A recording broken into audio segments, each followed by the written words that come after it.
Hello बच्चों। तो हम लोग cell cycle and cell division वाला टॉपिक देख रहे थे, मतलब कोशिका चक्र एवं कोशिका विभाजन, जिसमें हम लोग इससे पहले प्रीवियस क्लास में हम लोग देखे कि सेल साइकिल है ना, कैसे अलग अलग फेजेस होते हैं, उसमें क्या क्या चीज़ें होती हैं, क्या क्या चेंजेस आते हैं, वो भी देखे है ना। उसके अलावा हम लोग माइटोसिस के बारे में बात की है, समसूत्री विभाजन के बारे में। तो समसूत्री विभाजन में हम लोग ये पढ़े थे कि वो दोनों प्रकार की जो सेल होती है, जिसमें द्विगुणित एवं अगुणित दोनों रहते हैं, उन दोनों में ही हो सकती है। लेकिन आज का हमारा जो टॉपिक है इसके ऊपर है, म्यूसिस के ऊपर, मतलब अर्धसूत्री विभाजन। तो अर्धसूत्री विभाजन में प्रीवियस क्लास में भी हम लोग देखे थे कि ये जो होती है ना, केवल डिप्लॉयड सेल में होती है, मतलब ये बोल सकते हैं हम लोग कि द्विगुणित कोशिकाओं में होने वाली प्रोसेस है ये। और अर्धसूत्री विभाजन के फलस्वरूप है ना क्या क्या बनते हैं उसको जानने वाले हैं, ठीक है। तो देखिए यहाँ पर है ना, थोड़ा सा जानते हैं कि मियोसिस में क्या क्या चीजें होती है, उसको है ना पढ़ते हैं। तो देखिए ये मियोसिस है, मियोसिस मियोसिस का मतलब है अर्धसूत्री विभाजन। अर्धसूत्री विभाजन, अर्धसूत्री क्यों बोला गया है? क्योंकि अर्धसूत्री विभाजन क्यों बोला गया है? क्योंकि गुणसूत्र जो रहती है, इसकी संख्या जो रहती है वो क्या हो जाती है? आधी। तो गुणसूत्र की संख्या विभाजन के बाद में, संख्या कब? विभाजन के बाद क्या हो जाती है? आधी हो जाती है। तो इसीलिए इसको हम लोग बोलते हैं क्या? अर्धसूत्री विभाजन, ठीक है। मतलब मियोसिस है ये। और मियोसिस जो रहती है माइटोसिस से डिफरेंस होती है। क्यों? क्योंकि मियोसिस जो रहती है वो दो चरणों में होती है। एक सबसे पहला होता है मियोसिस फर्स्ट होते हैं, और मियोसिस फर्स्ट के बाद में बीच में है ना कुछ समय का अंतराल रहता है, जिसको हम लोग इंटरकाइनेसिस बोलते हैं, इंटरकाइनेसिस। और इंटरकाइनेसिस के बाद में शुरू होती है क्या? Meiosis second. मतलब दो फेजेस हैं इसके। तो हम जब जानते हैं माइटोसिस को, हम जब पढ़े थे तो बताया था कि अलग अलग सब फेजेस होते हैं मियोसिस और माइटोसिस दोनों में ही। तो इसमें भी सब फेजेस होती है, जैसे कि कौन से? तो प्रोफेज होती है। तो प्रोफेज में भी कौन सा? तो प्रोफेज। क्योंकि मियोसिस फर्स्ट है तो प्रोफेज फर्स्ट होंगे इसके। तो इसके और भी सब फेजेस होते हैं है ना, जैसे कि leptotene, zygotene, pachytene, diplotene and diakinesis. इनके बारे में हम लोग डिटेल से पढ़ेंगे। तो ये पहला तो यही होता है प्रोफेज, उसमें अलग अलग और सब फेजेस आती है ना। उसके अलावा और भी पढ़ेंगे हम लोग क्या? मेटाफेज के बारे में। तो मेटाफेज जो होती है, मेटाफेज इसमें देखो, क्योंकि मियोसिस फर्स्ट है तो मेटाफेज फर्स्ट हो जाएंगे। तीसरा क्या हो जाएगा? Anaphase first. और उसके बाद में चौथा नंबर क्या हो जाएगा? टीलोफेज हो जाएंगे, टीलोफेज फर्स्ट। तो कुल मिलाकर जब हम यहाँ पर पढ़ते हैं इन चीज़ों के बारे में, तो देखिए यहाँ से कि क्या पढ़ रहे हैं। तो ये जो प्रोफेज से लेकर पूरा टीलोफेज तक का जो चरण है, इसको हम लोग बोलते हैं क्या? कैरियोकाइनेसिस है ये। क्या है ये? कैरियोकाइनेसिस, ठीक है। ये है कैरियोकाइनेसिस, कैरियोकाइनेसिस है। और कैरियोकाइनेसिस को भी हम लोग कैसा बोलेंगे कि ये फर्स्ट वाला कैरियोकाइनेसिस है। और उसके बाद में कैरियोकाइनेसिस सेकंड और भी होंगे। तो कैरियोकाइनेसिस फर्स्ट में है ना क्या क्या आया? Prophase first, metaphase first, anaphase first और टीलोफेज फर्स्ट आए। और उसके बाद में इसके लास्ट में आएगा क्या? साइटोकाइनेसिस। तो साइटोकाइनेसिस भी क्या होंगे? यहाँ पर फर्स्ट होंगे। मतलब हम यहाँ से देख सकते हैं कि यदि हम इसको फर्स्ट बोल रहे हैं कैरियोकाइनेसिस को और साइटोकाइनेसिस को, तो मतलब एक बार और होने वाला है ये। तो दो बार होती है कैरियोकाइनेसिस एंड साइटोकाइनेसिस, जबकि डीएनए रेप्लिकेशन सिर्फ एक ही बार होता है। ये बात एनसीईआरटी है ना, बहुत इंपॉर्टेंट लाइन लिखा है, तो उसको भी जानेंगे। तो अभी ये जानते हैं कि मियोसिस फर्स्ट में कैरियोकाइनेसिस फर्स्ट होगा, जिसमें ये सब फेजेस आएंगे। उसके बाद लास्ट में क्या होगा? साइटोकाइनेसिस। और उसके बाद यहाँ से एक सेल से दो सेल बन जाएंगे, मतलब एक सेल से यहाँ पर कितने सेल बन जाएंगे? दो सेल का निर्माण हो जाएगा यहाँ से, ठीक है। एक सेल से कितने सेल बन जाएंगे? यहाँ पर दो सेल बन जाएंगे, ठीक है। अब यही दो सेल जो रहेंगे, फिर से इसमें क्या होगा? डिवीजन। तो लगातार डिवीजन होते रहते, तो डिवीजन को हम लोग बोलते हैं क्या? Meiosis second. और इन्हीं लोग फिर से क्या बनाएंगे? एक एक और बनाएंगे। तो कुल मिलाकर बोल सकते हैं क्या कि यहाँ से एक अर्धसूत्री विभाजन से चार डॉटर सेल बनती है। मतलब हम बोलेंगे कि यहाँ पर जैसे मान लो कोई एक पेरेंट सेल था, एक पेरेंट सेल है ना, एक ही पेरेंट सेल था ये। और ये एक पेरेंट सेल से कितने डॉटर सेल बने? तो चार डॉटर सेल बनती है। चार डॉटर सेल मतलब चार पुत्री कोशिकाओं का निर्माण होता है, लेकिन वो भी दो स्टेजेस में होते हैं, है ना। तो देखो, एक जब मियोसिस फर्स्ट होता है तो उसके बीच में यहाँ पर एक चीज बात लिखे हैं क्या? इंटरकाइनेसिस लिखे। इंटरकाइनेसिस का मतलब अंतरालावस्था होता है। मतलब ये मतलब इंटरकाइनेसिस वो जगह है जहाँ पर दोनों मियोसिस को बीच में है ना रुका रहता है थोड़ा समय के लिए, उसको बोलते हैं। जैसे इंटरवल, कोई भी मूवी होता है 2 पार्ट में डिवाइड होकर बनता है, ऐसे ही यहाँ पर मियोसिस भी 2 पार्ट में हो रहा है, उसमें बीच में है ना थोड़ा सा समय जो है रुकता है।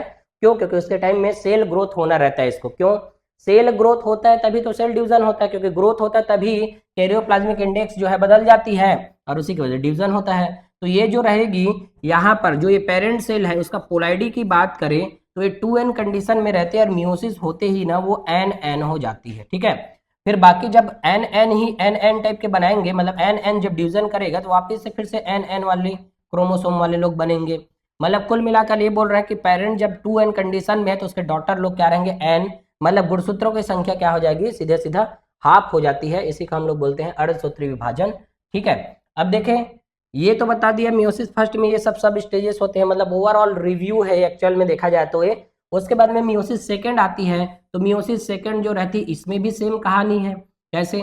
तो शुरुआत में फिर से इसमें क्या होने वाले हैं, तो कैरियोकाइनेसिस ही होगा इसमें भी। तो लेकिन इस बार कौन सा वाला कैरियोकाइनेसिस होगा, सेकेंड वाला कैरियोकाइनेसिस होता है। ठीक है, सेकेंड वाला कैरियोकाइनेसिस होंगे और कैरियोकाइनेसिस के फिर सब फेजेस आएंगे, है ना। तो कौन कौन से, तो यहाँ पर आएंगे प्रोफेज सेकेंड आएंगे, फिर उसके बाद में आएंगे कौन सा, मेटाफेज सेकेंड।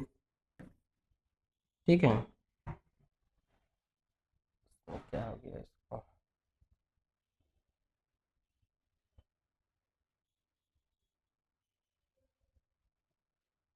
ठीक है कैसे छोटा हो गया ये, ठीक है इसका ऐसे बड़ा करते हैं। चलो ठीक है, इधर देखें मेटाफेज है ये,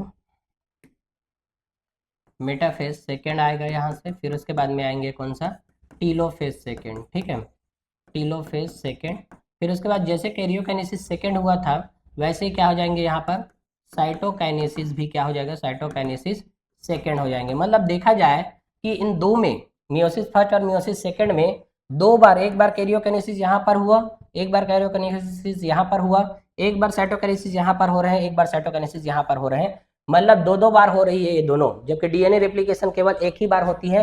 क्योंकि सेल साइकिल जब हम पढ़ते हैं तो सेल साइकिल में हम देखे रहते हैं कि G1 एज G2 वाला जो कंडीशन है, यहाँ पर हम पढ़े रहते हैं क्या कि एस वाले फेज में डीएनए का रेप्लिकेशन हुआ रहता है और यही केवल एक बार होता है। तो याद रखेंगे कि अर्धसूत्री विभाजन में, अर्धसूत्री विभाजन वाले चरण में ये कैरियोकाइनेसिस और साइटोकाइनेसिस 2 बार होंगे, जबकि में डीएनए का रेप्लिकेशन, डीएनए रेप्लिकेशन है ना, ये नहीं दिख रहा है क्या, दूसरे पेन में लिखते हैं,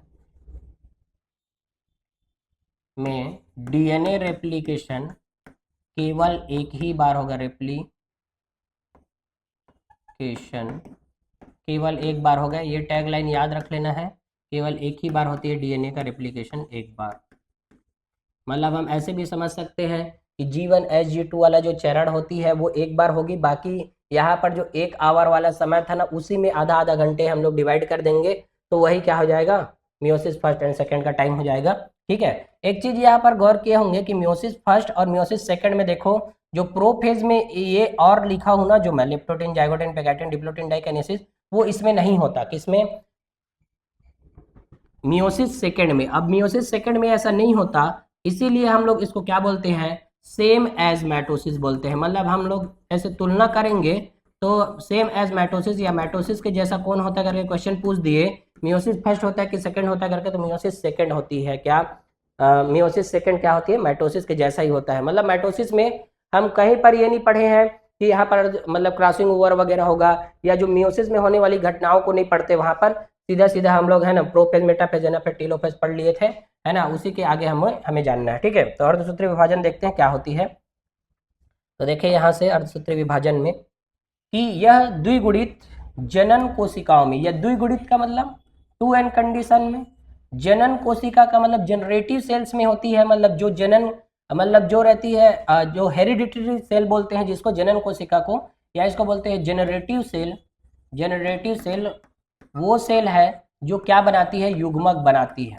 युग्मक बनाने वाली सेल को हम लोग बोलते हैं जनन कोशिका, और एक ऐसे रहती है 2n कंडीशन में, है ना, का विभाजन है जो गुणसूत्र संख्या को आधा करके अगुणित पुत्री कोशिकाओं या युग्मक को है ना, कम करता है। मतलब बोला जाए कि जब युग्मक बनती है तो युग्मक कैसे बनती है, तो इसमें बनती युग्मक ऐसे बनती है, मतलब वो n कंडीशन में अगुणित युग्मक बनते हैं। ठीक है, अब ये अगुणित युग्मक कैसे बनती है, एक ही नहीं बना रहता, यहाँ पर बनते हैं हमेशा 4। एक पेरेंट सेल से, एक पेरेंट सेल ये था है ना जनरेटिव सेल, एक पेरेंट सेल से कितने सेल बने थे यहाँ पर 4, और 4 क्या बने यहाँ पर युग्मक, या बोल सकते हैं गेमिट बनता है, 4 युग्मक बनते हैं, मतलब गेमिट,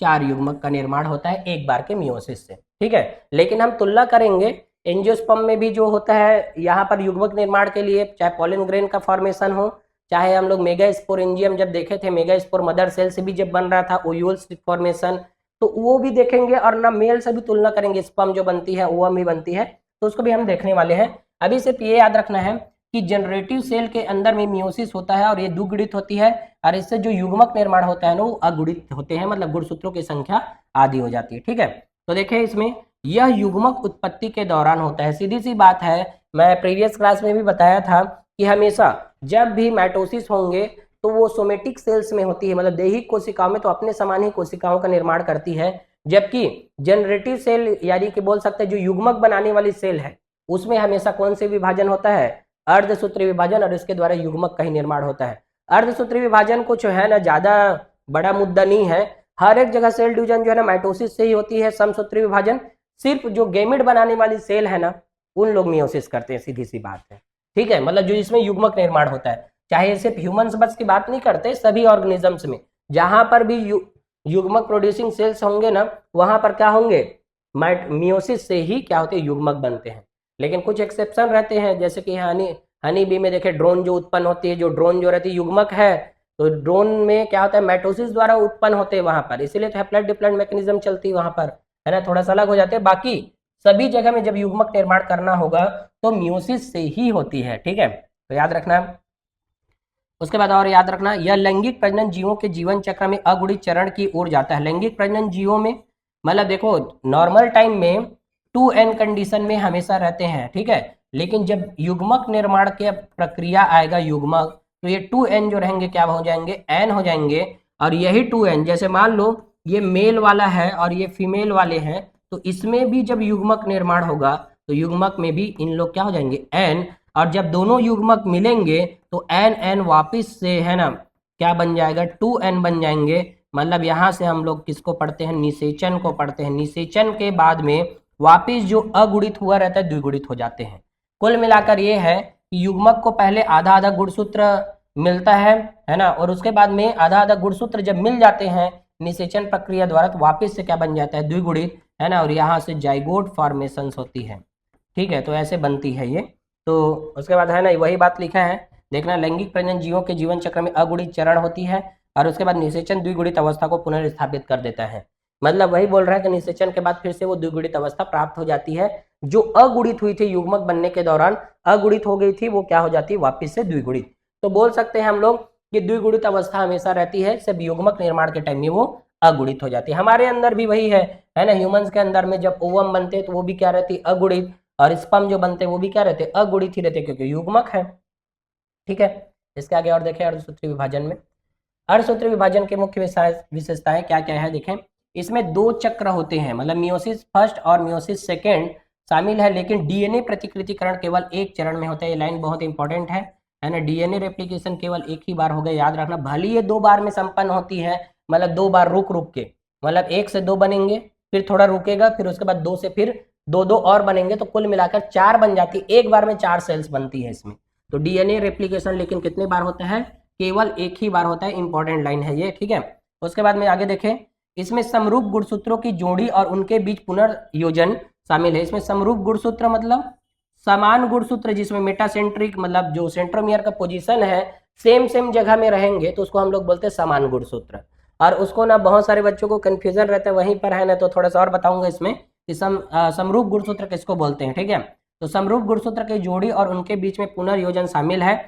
अर्धसूत्री विभाजन फर्स्ट माता पिता के गुणसूत्रों की प्रतिकृति के बाद शुरू होती है, ताकि एस चरण में समान सिस्टर क्रोमेटिड बन सके।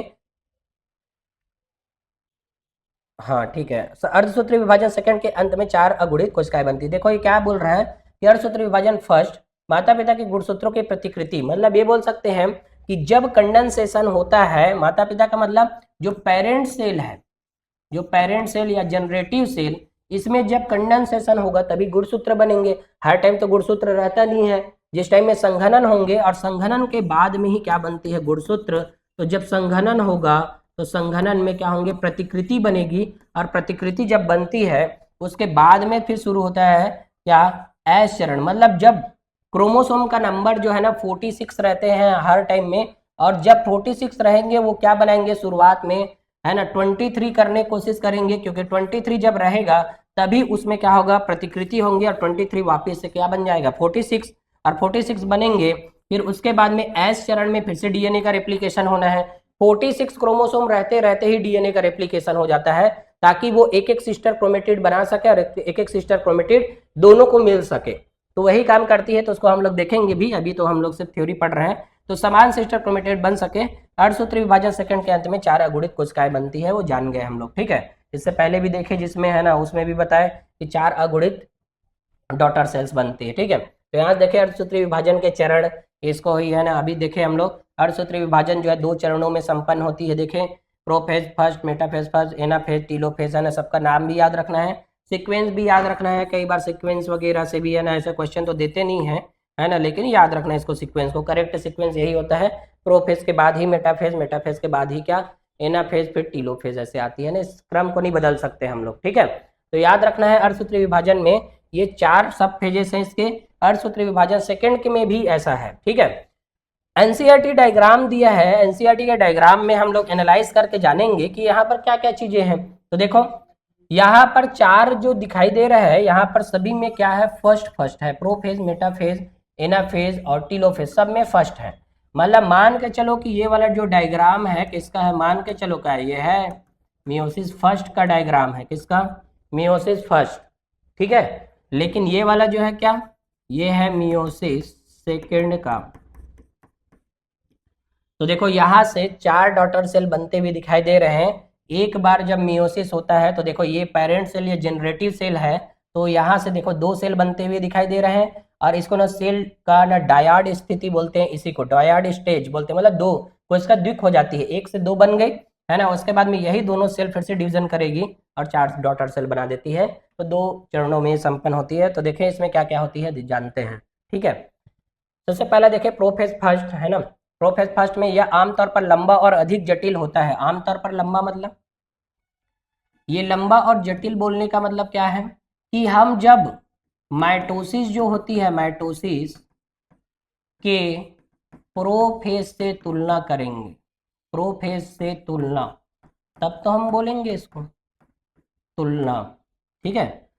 हम जब माइटोसिस के प्रोफेज से तुलना करेंगे तो प्रोफेज में सीधा सीधा संघनन हो रहा था, गुणसूत्र बन रहे थे, और उसके बाद गुणसूत्र बनने के बाद में न्यूक्लियर एनवलप वगैरह डिसअपीयर हो रहे थे, है ना। उसके चक्कर में एंडोप्लाज्मिक रेटिकुलम, गोल्गी बॉडी सब है ना डिसअपीयर हो रहे थे। लेकिन ये उनसे जटिल है, किनसे, माइटोसिस के प्रोफेज चरण से क्या होता है, लंबा होता है थोड़ा से, और क्या रहता है, जटिल भी रहता है। जटिल क्यों होता है, क्योंकि इसमें सब फेजेस आते हैं, क्रोमोसोम का बिहेवियर लगातार बदलते रहता है ना। तो क्रोमोसोम का बिहेवियर बदलेगा तो उसको हम बोलेंगे क्या, जटिल अवस्था, या बोलेंगे आमतौर पर लंबा, ठीक है। इसमें क्रोमोसोम व्यवहार के आधार पर 5 चरण शामिल है। मतलब देखो ये वाला लाइन एनसीईआरटी ने लिखा है कि क्रोमोसोम का जो बिहेवियर है वो क्या है, अलग अलग दिखाई देती है। मतलब कुछ सेकंड में कुछ और दिखाई देगी, कुछ सेकंड में कुछ और दिखाई देगी। तो क्रोमोसोम का बिहेवियर बदलते रहता है। मतलब ये है कि यहाँ पर क्रोमोसोम प्रॉपरली बनने से पहले तक, है ना, ये क्या करेगा कि पहले कुछ और दिखाई देगा, पहले फिर बाद में कुछ और दिखाई देंगे, तो ऐसे दिखाई देते जाते हैं, और हम लोग डायग्राम से देखेंगे भी, ठीक है। तो उसी आधार पर अलग अलग दिखाई देते हैं के आधार पर ही इसको 5 सब फेजेस में और डिवाइड किया गया है, किसको, प्रोफेज फर्स्ट को, ठीक है। तो सबसे पहला इसका करेक्ट सीक्वेंस ही क्वेश्चन आते हैं, है ना। तो पहला, दूसरा, तीसरा, चौथा करके याद रखना है इसको, चौथा पांचवा करके, तो है ना। सबसे पहला आता है लेप्टोटीन, फिर उसके बाद जैगोटीन, पेकाइटिन आता है, डिप्लोटीन आती है, और उसके बाद डाइकाइनेसिस आते हैं, ठीक है। तो डाइकाइनेसिस ये, तो ये करेक्ट सीक्वेंस ही पहले बात तो क्वेश्चन पूछता है कि प्रोफेज फर्स्ट के करेक्ट सीक्वेंस क्या है, पूछेगा, ठीक है। इसमें क्या क्या चीजें होती है जानते हैं। वैसे डायग्राम से हम देख भी सकते हैं, इसको जूम करके भी दिखाया गया है कि क्या क्या हो रहा है यहाँ पर, ठीक है। लेकिन हम इसको समझते हैं पहले। देखिए इसमें क्या क्या होता है। लेप्टोटीन में देखें क्रोमेटिन फाइबर लंबे पतले गुणसूत्र बन जाते हैं। मतलब देखो शुरू में वो क्या रहता है, हम जानते भी हैं कि जो भी क्रोमोसोम रहती है वो पहले लिक्विड फेज में रहती है, लिक्विड रहती है मतलब गुणसूत्री पदार्थ रहती है वो, गुणसूत्री पदार्थ। यही गुणसूत्री पदार्थों में क्या होता है, संघनन, और संघनन शुरू हो गया, यहाँ से संघनन स्टार्ट हो जाती है, संघनन शुरू, और संघनन जब शुरू होगा तो ये गुणसूत्री पदार्थ किसमें बदल जाएंगे, ये पतले गुणसूत्र बनने की ओर चले जाएंगे। पतले गुणसूत्र, लेकिन प्रॉपर गुणसूत्र नहीं बने रहते, प्रॉपर गुणसूत्र नहीं बनते, ठीक है। पतले गुणसूत्र में बन गए, ठीक है, लेकिन नाभिक बड़ा हो जाता है। नाभिक का मतलब केंद्रक जो रहती है, यहाँ पर केंद्रक का साइज बढ़ने लग जाता है। क्यों? क्योंकि देखो क्या है कि जब वृद्धि तो लगातार होते रहती है, क्योंकि कैरियोकाइनेसिस होना है यहाँ पर, मतलब यहाँ के जो केंद्रक द्रव्य है उसको बड़ा, मतलब केंद्रक द्रव्य में क्या होना है, विभाजन होना है, तो क्या करता है ये, इसके साइज को बड़ा करता है, तो केंद्रक जो है बड़े हो जाते हैं। क्यों? क्योंकि न्यूक्लियर एनवलप के चारों तरफ जब एक गुणसूत्र बनने लग जाता है तो उसको स्पेस चाहिए, फ्री स्पेस, तो ये भी बड़े होने लग जाते हैं। और इस स्टेज को हम लोग ना बुके स्टेज बोलते हैं। किसको? लेप्टोटिन स्टेज को बुके स्टेज। मतलब बुके देखे होंगे, जैसे कहीं पर जाते हैं किसी को देने के लिए, है ना, तो ऐसे बुके निर्माण करते, बुके रहता है ऐसे टाइप का, ठीक है, ये बुके लेके जाते हैं, ऐसे बना हुआ रहता है बुके, उत्साहवर्धन करने के लिए, ठीक है। नेता लोग के पास में जाओगे तो वो ऐसे थोड़ा सा पकड़ेंगे फोटो खिंचाने के लिए, फिर इसका वापस जाओ जाओ उधर दो, ऐसा बोल देते हैं, ठीक है। तो बुके एक फॉर्मेलिटी है, मतलब मिलने के लिए कुछ ना कुछ देना रहता है, तो यही बुके बनती है, ठीक है। तो ऐसे स्टेज दिखाई देते हैं, है ना, कहाँ पर, लेप्टोटिन स्टेज में, ठीक है। इसके बाद और देखें लेप्टोटिन के बाद में, यहाँ से हम डायग्राम से भी जब देखेंगे तो वही वाली बात को हम समझ सकते हैं, है ना। वापस में ओवरऑल रिव्यू करते हैं उसका।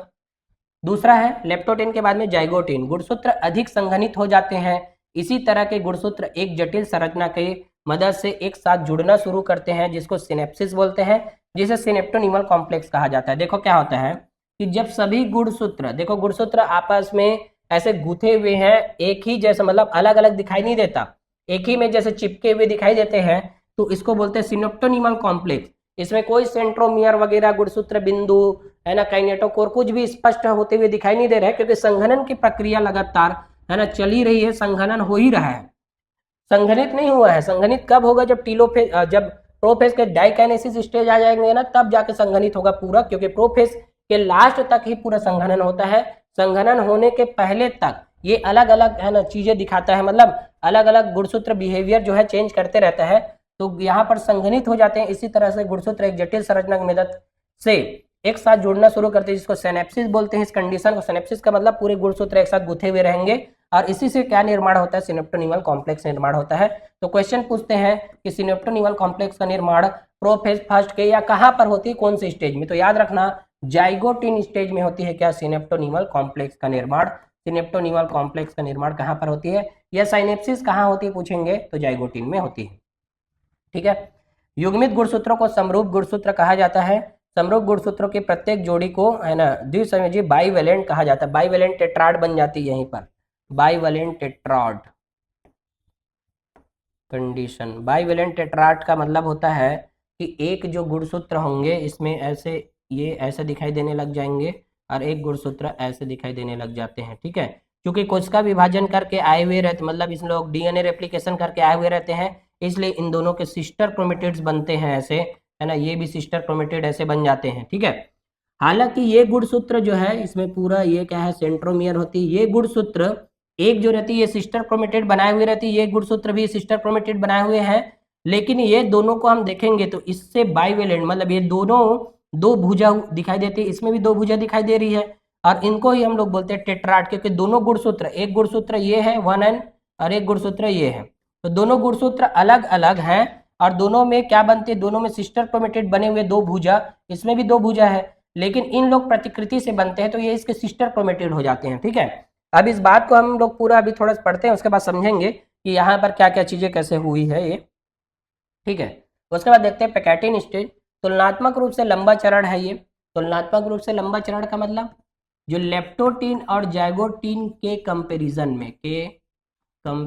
में बोला जाए, कंपेरिजन में क्या है, कंपैरिजन में बोलेंगे कि क्या है, ये वाले पैकेटिन स्टेज जो है ज्यादा लंबा समय लेती है, ठीक है। एनसीईआरटी लंबा और समय वगैरह को ऐसे बोला तो नहीं है कि इसमें कितना समय लगा क्या हुआ, लेकिन सीधा यहाँ पर एक लाइन बताया है क्या कि लेप्टोटीन जाइगोटीन के कंपैरिजन में ये वाला चरण जो रहता है ज्यादा समय लेती है। ठीक है, तो समय के बेस में भी क्वेश्चन पूछ सकते हैं कि कौन से में ज्यादा टाइम टेकन वाली रहती है करके, तो पेकाइटिन स्टेज सबसे ज्यादा लंबा चरण होता है ना, किसकी तुलना में, लेप्टोटीन जाइगोटीन के तुलना में। ठीक है, यहाँ से और जाने, द्विसंयोजक गुणसूत्र समान क्रोमेटिड में विभाजित हो जाते हैं, इस चरण को टेट्राड कहा जाता है ना। जो वही टेट्राड जो रहती है यहाँ पर बाइवेलेंट कंडीशन दिखाई देते हैं, बाइवेलेंट का मतलब टेट्राड बनने की ओर है, और टेट्राड मतलब ऐसे दिखाई देते हैं, टेट्राड मतलब 4 उसके सिस्टर क्रोमेटिड्स रहते हैं, मतलब एक एक में 2-2 रहेंगे और 2-2 से क्या बन जाएंगे, 4 बन जाएंगे, क्योंकि 2 क्रोमोसोम है इसलिए। ठीक है, पुनर्संयोजन नोड्यूल्स की उपस्थिति जिस पर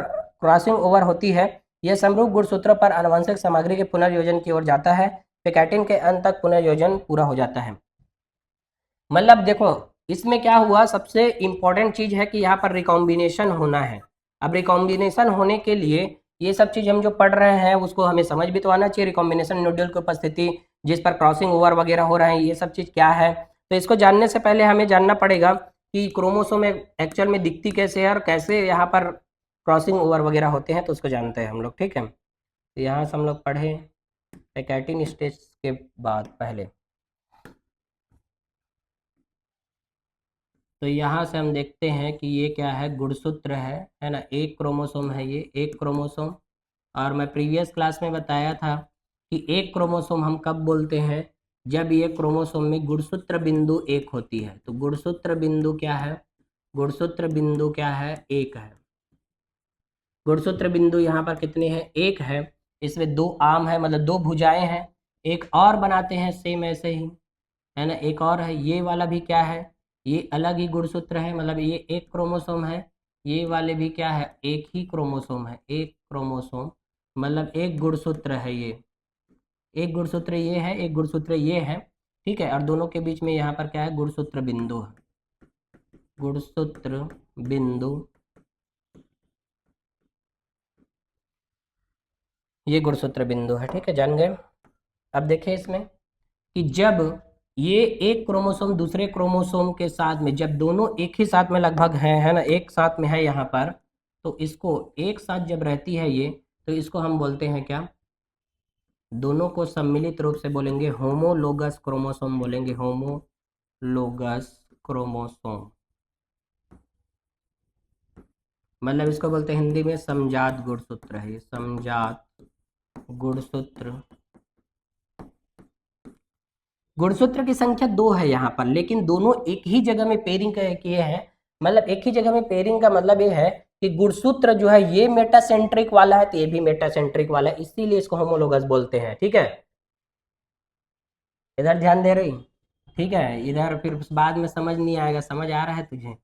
ये देखो, ये देखो, ये वाला जो गुणसूत्र जो बिंदु है कहाँ पर है बताओ, सेंटर में, कहाँ पर है यहाँ पर, सेंटर, सेल बायोलॉजी का बता रहा हूँ मैं यहाँ पर। ये देखो गुणसूत्र सेंटर में है, तो सेंटर में है तो इसको हम क्या बोलते हैं, मेटासेंट्रिक। और मेटासेंट्रिक दोनों में गुणसूत्र बिंदु क्या है, समान है, मतलब दोनों तरफ के जो सिस्टर, मतलब दोनों तरफ जो आर्म है, इसके आर्म का मतलब भुजा जो है, यहाँ पर गुणसूत्र बिंदु से जिस डिस्टेंस में इधर है, जिस उसी डिस्टेंस में इधर भी है दूसरे गुणसूत्र का। मतलब मैं वही बोल रहा हूँ कि मेटासेंट्रिक कंडीशन में है, मतलब ये जो गुणसूत्र बिंदु बीचों बीच में है सेंटर में, तो ऐसे गुणसूत्र एक साथ जब पेयर करते हैं, और पेयर करेंगे भी क्यों, ये गुणसूत्र बिंदु क्या है, दोनों का सेम जगह में बीच में, मतलब इधर का भुजा और उधर का भुजा समान है, मतलब इधर के भुजा और इधर के भुजा, मतलब मान लो यहाँ पर 5 सेंटीमॉर्गन है, तो इधर भी 5 सेंटीमॉर्गन ही है, 5 सेंटीमॉर्गन, सेंटीमॉर्गन में डिनोट करते हैं इसको। इधर भी क्या है, इसका भी वही कहानी है क्या, कि 5 सेंटीमॉर्गन है ये वाली, और ये भी क्या है, 5 सेंटीमॉर्गन। दोनों के जो गुणसूत्र बिंदु है बीचों बीच में है, इसीलिए मेटासेंट्रिक है, और मेटासेंट्रिक है तभी ये होमोलोगस क्रोमोसोम है, समजात गुणसूत्र है। अब चलो इसको बताना, ये भी एक क्रोमोसोम है, ये भी एक क्रोमोसोम, लेकिन इसका जो गुणसूत्र बिंदु है, गुणसूत्र बिंदु, इसमें भी गुणसूत्र बिंदु है, इसमें भी गुणसूत्र बिंदु है, गुणसूत्र बिंदु ये। तो गुणसूत्र बिंदु जो है यहाँ पर सेंटर से थोड़ा से ऊपर है, सेंटर से थोड़ा ऊपर, मतलब मान लो इधर क्या है, 5 सेंटीमॉर्गन है, इधर भी क्या है इसका 5 सेंटीमॉर्गन, लेकिन इधर क्या है 4 सेंटीमॉर्गन है और ये भी क्या है 4 सेंटीमॉर्गन है, 4 सेंटीमॉर्गन। तो ये दोनों गुणसूत्र जो है एक क्रोमोसोम दूसरे क्रोमोसोम 1n और 1n, ये भी क्या है 1n, ये दोनों आपस में क्या कहलाएंगे, तो दोनों आपस में ये क्या है होमोलोगस क्रोमोसोम है, होमोलोगस क्रोमोसोम।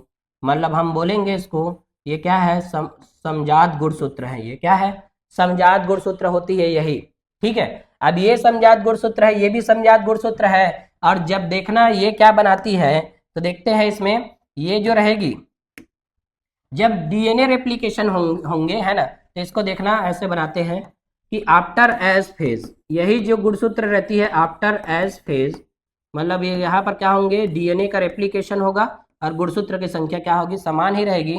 तो आफ्टर एज फेज क्या होंगे, यहाँ से बनेंगे, यहाँ पर ये बनाएगी ऐसा और ये भी बनाएगी ऐसा, तो रेप्लिकेशन के बाद में बनाती है ये, है ना। तो गुणसूत्र की संख्या समान है लेकिन डीएनए की संख्या क्या हो जाती है बदल जाती है। मतलब हम यहाँ पर देखेंगे कि कैसे बनी हुई है ये, है ना। तो देखिए इधर से यहाँ पर ये वाला क्या है ये गुणसूत्र था और ये भी क्या है गुणसूत्र ही था, है ना। दोनों होमोलोगस क्रोमोसोम थे और इससे जो क्रोमेटिड बना है ना, तो उसको देखिए यहाँ पर ऐसे सिस्टर क्रोमेटिड यहाँ पर बनता हुआ दिखाई देगा और इसका भी यहाँ पर क्या बनेगा sister chromatid after S phase.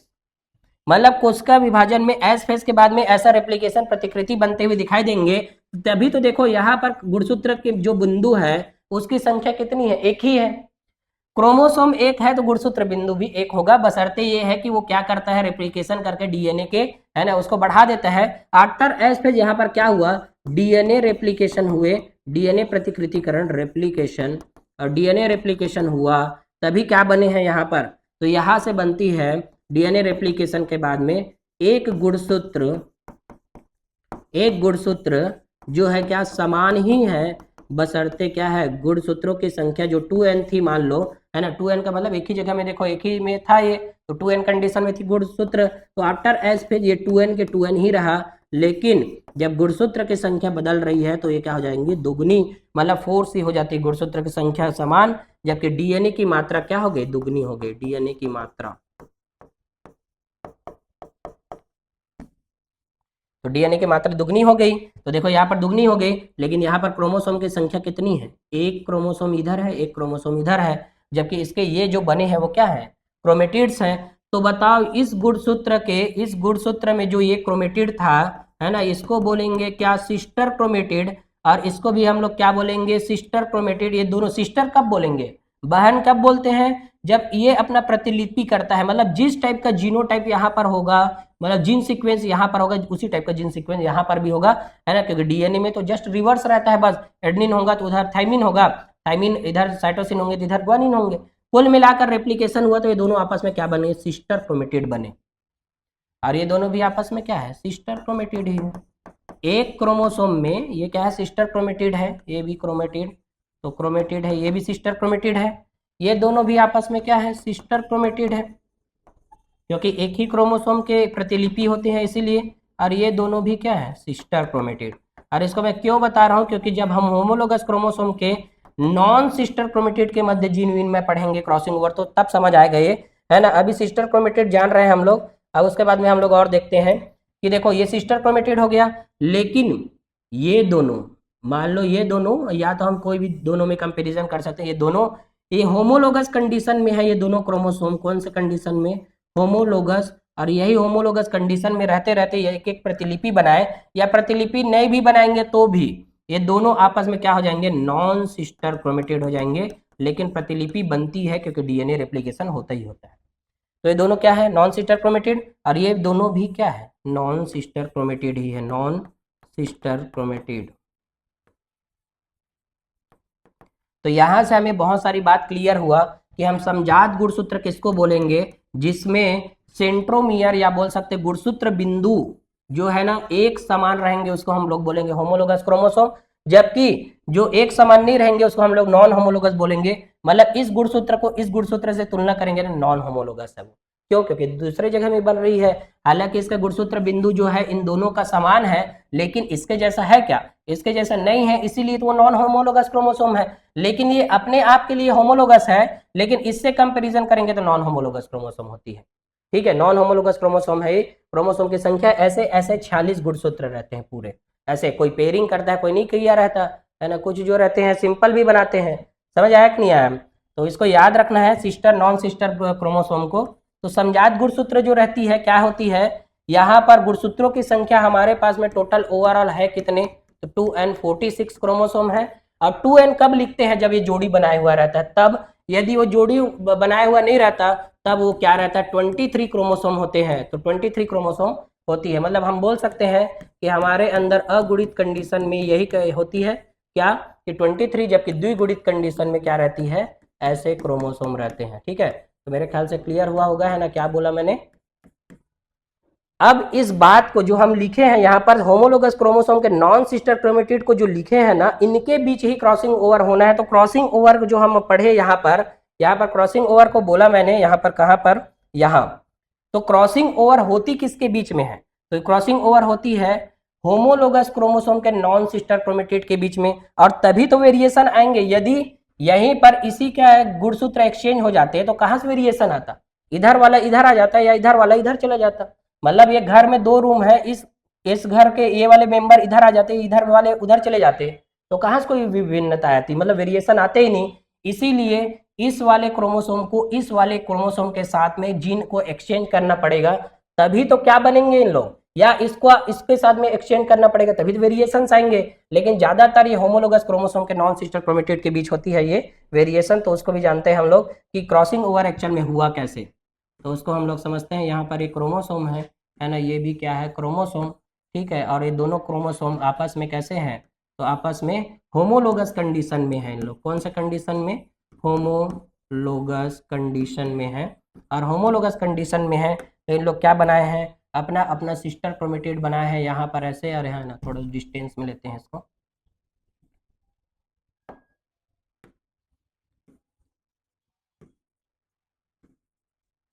ये दोनों आपस में कौन से क्रोमोसोम है, होमोलोगस कंडीशन में है। जब इन लोग क्या किए, डीएनए रेप्लिकेशन हुआ तो अपना प्रतिलिपि बनाए और आपस में ऐसे सिस्टर क्रोमेटिड बना चुके हैं। मतलब जैसा इसका क्रोमोसोम का रहेगा वैसे इसके अंदर भी रहेंगे। ठीक है, अब देखते हैं आपस में ये दोनों लोग क्या हो गए, अब नॉन सिस्टर हो गए हैं, नॉन सिस्टर। ठीक है, अब पूरा बात जानते हैं हम लोग। अब देखो इस सेंट्रोमियर से और इस सेंट्रोमियर से, ये सेंट्रोमियर है गुणसूत्र बिंदु, गुणसूत्र बिंदु सेंट्रोमियर। अब इसी गुणसूत्र बिंदु से मान लो ए बी सी जीन है इधर, है ना, इधर भी क्या है ए, है ना, इधर थोड़ा सा और दूसरा लेते हैं हम लोग, इधर क्या है डी ई एफ, ऐसे जीन है, जीन का सीक्वेंस। सेम इधर इसके क्या रहेंगे, हम जानते हैं जीन के डिफरेंट फॉर्म क्या होते हैं, एलील। एलील के एक क्या होती है, जीन के एकांतरित रूप को एलील कहते हैं। तो मान लो कैपिटल ए है तो इधर स्मॉल ए स्मॉल बी स्मॉल सी ले सकते हैं हम लोग, इधर क्या है स्मॉल एफ स्मॉल ई स्मॉल डी ले सकते हैं। ठीक है, अब ये जो है प्रतिलिपि करेगा, है ना, मतलब ये वाला जो है प्रतिलिपि किया तो अपने एलील को ही तो बनाया होगा, ये सब एलील ही बने हैं इसके ही। सेम यहाँ पर भी वही कंडीशन, जैसे यहाँ पर हम लोग ले ले, है ना, कैसे ले ले कि पी क्यू आर ले ले यहाँ पर, और यहाँ पर P Q R H T U ले ले। इसके सबके एलील जब बनेंगे तो small you small T small S बनेंगे, स्मॉल पी स्मॉल क्यू और स्मॉल आर बनेंगे। तो मतलब देखो एलील जो है जीन के ही एकांतरित रूप है, यहाँ पर प्रेजेंट रहने वाले एलील, यहाँ पर प्रेजेंट रहने वाले एलील का ही तो रूप होगा ये वाला दूसरा वाला। तो ये दोनों जो है ना बने हुए हैं। तो होमोलोगस क्रोमोसोम में अब क्या होने वाला देखते हैं, तो इसमें देखो क्या होती है, तो जानते हैं यहां से। अब यहाँ का जो जीन है एफ वाला जो है, मान लो इस एफ के साथ में एक्सचेंज कर लिया, तो मतलब ये एफ इधर चला गया और ये एफ इधर चले गए। मतलब यहाँ पर क्या हुआ, यहाँ पर जो सिस्टर क्रोमेटिड यहाँ ऐसा बना था, है ना, उसमें जीन एक्सचेंज हो रहे हैं। ठीक है, मान लो यहाँ का एफ जो था इधर आ गया इस एफ के पास में, और इधर का एफ इधर आ गया। सेम कंडीशन यहाँ पर है, सी वाले जो है इधर वाले सी के साथ में एक्सचेंज कर रहा है, इधर कैपिटल सी आ गया, इधर क्या आ गया स्मॉल सी आ गया। मतलब जीनों का जो चेंजेस होती है ये कहाँ पर होती है, तो ये होमोलोगस क्रोमोसोम, क्रोमोसोम के नॉन सिस्टर क्रोमेटिड के मध्य होती है, नॉन सिस्टर क्रोमेटिड, है ना, नॉन सिस्टर क्रोमेटिड के मध्य, क्रोमेटिड के मध्य होती है। ठीक है, होमोलोगस क्रोमोसोम के नॉन सिस्टर क्रोमेटिड के मध्य क्या होते हैं, जीन एक्सचेंज। मतलब हम यहाँ पर ऐसे बनाएंगे इसको, तो ये इन दोनों के बीच में होता हुआ दिखाई देगा। ठीक है, इसको हटाओ, इसमें दूसरा बनाते हैं। ये सेंट्रोमियर है, इसका सेंट्रोमियर ये, इसका जीन यहाँ पर चेंज होगा, इसका जीन यहाँ पर चेंज होगा। क्यों? क्योंकि ये होमोलोगस कंडीशन में थी और उसी के जीन जो है नॉन सिस्टर क्रोमेटिड के मध्य ही जीन एक्सचेंज हुआ। तो इस टाइम में जब जीन एक्सचेंज होती है तो क्या क्या बातें आती है जानते हैं। तो जीन एक्सचेंज के बारे में हम चुके, हम जेनेटिक्स पढ़ चुके हैं। तो जेनेटिक जब पढ़े हैं तो जीन एक्सचेंज होते हैं, तो उस टाइम में जीन एक्सचेंज को हम क्या बोलते हैं, तो इसको बोलते हैं हम लोग क्रॉसिंग ओवर। क्या बोलते हैं इसको? Crossing over. मतलब हम बोल सकते हैं क्या, जीन विनिमय बोलते हैं। क्या बोलते हैं? जीन विनिमय। तो जीन विनिमय होती किसके बीच में है? पहला क्वेश्चन तो यही पूछता है, बहुत इंपॉर्टेंट लाइन है ये, कि होमोलोगस क्रोमोसोम के नॉन सिस्टर क्रोमेटिड के मध्य क्या होता है? जीन विनिमय। दूसरा क्वेश्चन पूछेंगे कि इस टाइम में और क्या होता है, तो ये होमोलोगस क्रोमोसोम के मध्य जीन विनिमय हुआ। दूसरा क्या हुआ, जब दोनों एक्सचेंज होंगे, इधर का टुकड़ा उधर जाएगा, उधर का टुकड़ा इधर आएंगे, तो इसके बीच में बनती है रिकॉम्बिनेशन होती है। रिकॉम्बिनेशन मतलब इसको हम लोग हिंदी में बोलते हैं क्या, रिकॉम्बिनेशन को पुनर्संयोजन बोलते हैं। पुनर्संयोजन, पुनर्योजन, पुनर्योजन होती है। और पुनर्योजन किसके बीच में है? होमोलोगस क्रोमोसोम के नॉन सिस्टर क्रोमेटिड के मध्य। तीसरा, जब ऐसे एक्सचेंज होते हैं तो यहाँ पर एक चीज बनती है जिसको बोलते हैं रिकॉम्बिनेशन नोड्यूल्स। रिकॉम्बिनेशन नोड्यूल्स बनते हैं यहाँ पर, नोड्यूल्स। अब रिकॉम्बिनेशन नोड्यूल्स को हम लोग पुनर्योजन गांठे बोलते हैं, और जिसकी वजह से एक्स आकार की संरचना दिखाई देती है जहां पर एक्सचेंज होते हैं। तो एक्स आकार की संरचना जिसका नाम है क्या, तो एक्स आकार की संरचना होती है जिसको हम लोग बोलते हैं कियाज्मेटा। हर साल यहाँ से 2 क्वेश्चन पूछते हैं मियोसिस से, और हर एक एग्जाम पूछता है, ठीक है। एक एग्जाम बस नहीं, हर एक एग्जाम में इससे रिलेटेड क्वेश्चन पूछते हैं। तो याद रखना कि ये सब जो हो रही है कहाँ पर हो रही है, तो पेकाइटिन स्टेज में हो रही है। किस, कौन सी स्टेज में? पेकाइटिन स्टेज। पेकाइटिन को हम लोग क्या बोलते हैं, मतलब ये कौन सी स्टेज है बोलते हैं हम लोग, तो प्रोफेज फर्स्ट की, प्रोफेज फर्स्ट की कौन सी स्टेज है ये? थर्ड स्टेज है। कौन सा स्टेज? थर्ड। क्यों? क्योंकि इससे पहले हम लोग लेप्टोटिन जाइगोटिन पढ़े हुए रहते हैं। लेप्टोटिन जाइगोटिन के बाद में आती है कौन सा? पेकाइटिन। तो पेकाइटिन में ये सब चीज होती हुई दिखाई देगी, और बहुत इंपॉर्टेंट लाइन है ये। और यहाँ पर होमोलोगस क्रोमोसोम ही लोगों को समझ नहीं आता, तो होमोलोगस क्रोमोसोम में भी कैसा, तो नॉन सिस्टर क्रोमेटिड है, यहाँ पर सिस्टर क्रोमेटिड नहीं। एक वर्ड को चेंज करके यहाँ पर क्वेश्चन देते हैं तो उसी की वजह से गलत हो जाता है। तो आज हम लोग जाने कि होमोलोगस कंडीशन में है ना, जब गुणसूत्र रहेंगे, sister chromatid, non sister chromatid, गुणसूत्र बिंदु, ये सब चीज क्या है, हर एक चीज को जाने हम लोग, ठीक है। क्रॉसिंग ओवर हमेशा याद रखना कि पेकाइटिन स्टेज में ही होती है, और इसको बहुत इंपॉर्टेंट लाइन है ये क्रॉसिंग ओवर वाली, तो जीन एक्सचेंज करके ऐसा होती है, ठीक है। तो हम लोग और पढ़ते हैं इसमें पेकाइटिन स्टेज में जो भी यहाँ पर लिखा है वही बात को मैंने बताया यहाँ पर, कि समरूप गुणसूत्रों पर आनुवंशिक सामग्री पुनर्योजन, मतलब होमोलोगस क्रोमोसोम में नॉन सिस्टर क्रोमेटिड के मध्य में क्या होती है? पुनर्योजन होती है। और इसके लास्ट में पुनर्योजन जो होती है वो क्या हो जाती है? पूरी हो जाती है। रिकॉम्बिनेशन जो है पूरी तरीके से हो जाता है पेकाइटिन के लास्ट में। उसके बाद में फिर क्या होगा? चौथा स्टेज आती है कौन सा? डिप्लोटिन वाला। तो ये चौथा स्टेज है। तो इसमें क्या होगा? अब जो सिनोप्टेनिमल कॉम्प्लेक्स बना था ना, कहाँ पर ये बनी थी? कहाँ पर बनी थी? ये बनी थी जाइगोटिन में। लेप्टोटिन के बाद जाइगोटिन पढ़े थे ना, तो जाइगोटिन स्टेज में जो बनी थी क्या बनी थी? सिनेप्टेनिमल कॉम्प्लेक्स, उसका विघटन होता है। तो क्वेश्चन पूछते हैं कि सिनेप्टेनिमल कॉम्प्लेक्स का विघटन कौन सी स्टेज में होती है? तो प्रोफेज फर्स्ट के डिप्लोटिन स्टेज में होती है। ये बात बहुत इंपॉर्टेंट है, याद रखना। उसके बाद में दुसंयोजक के पुनर्योजन समरूप गुणसूत्र क्रॉसिंग ओवर के स्थलों को छोड़कर एक दूसरे से अलग हो जाते हैं, इन्हें एक्स आकार का कियाज्मेटा कहते हैं ना। एक्स आकार की संरचना बनती है जिसको हम लोग कियाज्मेटा कहते हैं। बहुत इंपॉर्टेंट लाइन है, देखो यहाँ पर पेकाइटिन स्टेज में एक्स आकार की संरचना के बारे में बात हुआ ही नहीं है। भली बना रहता है लेकिन बात नहीं हुआ। बात कहाँ पर हुआ? तो डिप्लोटिन स्टेज में बात हुआ है। तो डिप्लोटिन स्टेज में ही एक्स आकार की संरचना का निर्माण कहाँ होता है करके क्वेश्चन पूछेंगे। तो एक्स आकार की संरचना का निर्माण कहाँ पर हुआ है? डिप्लोटिन स्टेज में। और ये वही जगह है जहां पर ना गुणसूत्र क्या किए थे? एक्सचेंज किए थे। मतलब यहां से गुणसूत्र इसमें, मतलब यहां से कुछ जो एलील थे इधर चले गए थे, ठीक है, और कुछ जो थे है ना इधर से इधर आ गए थे। तो यहाँ पर जो जीन एक्सचेंज हुआ था वहां पर एक्स आकार की संरचना ऐसे दिखाई देती है। एक्स आकार की संरचना इधर भी ऐसे, एक्स आकार के कियाज्मेटा बोलते हैं जिसको, ठीक है। और वो स्पष्ट दिखाई देती है कौन से स्टेज में? पेकाइटिन स्टेज के बाद जो डिप्लोटिन आती है उसमें। पेकाइटिन को हमें आंसर नहीं लेना है यहाँ पर, ठीक है।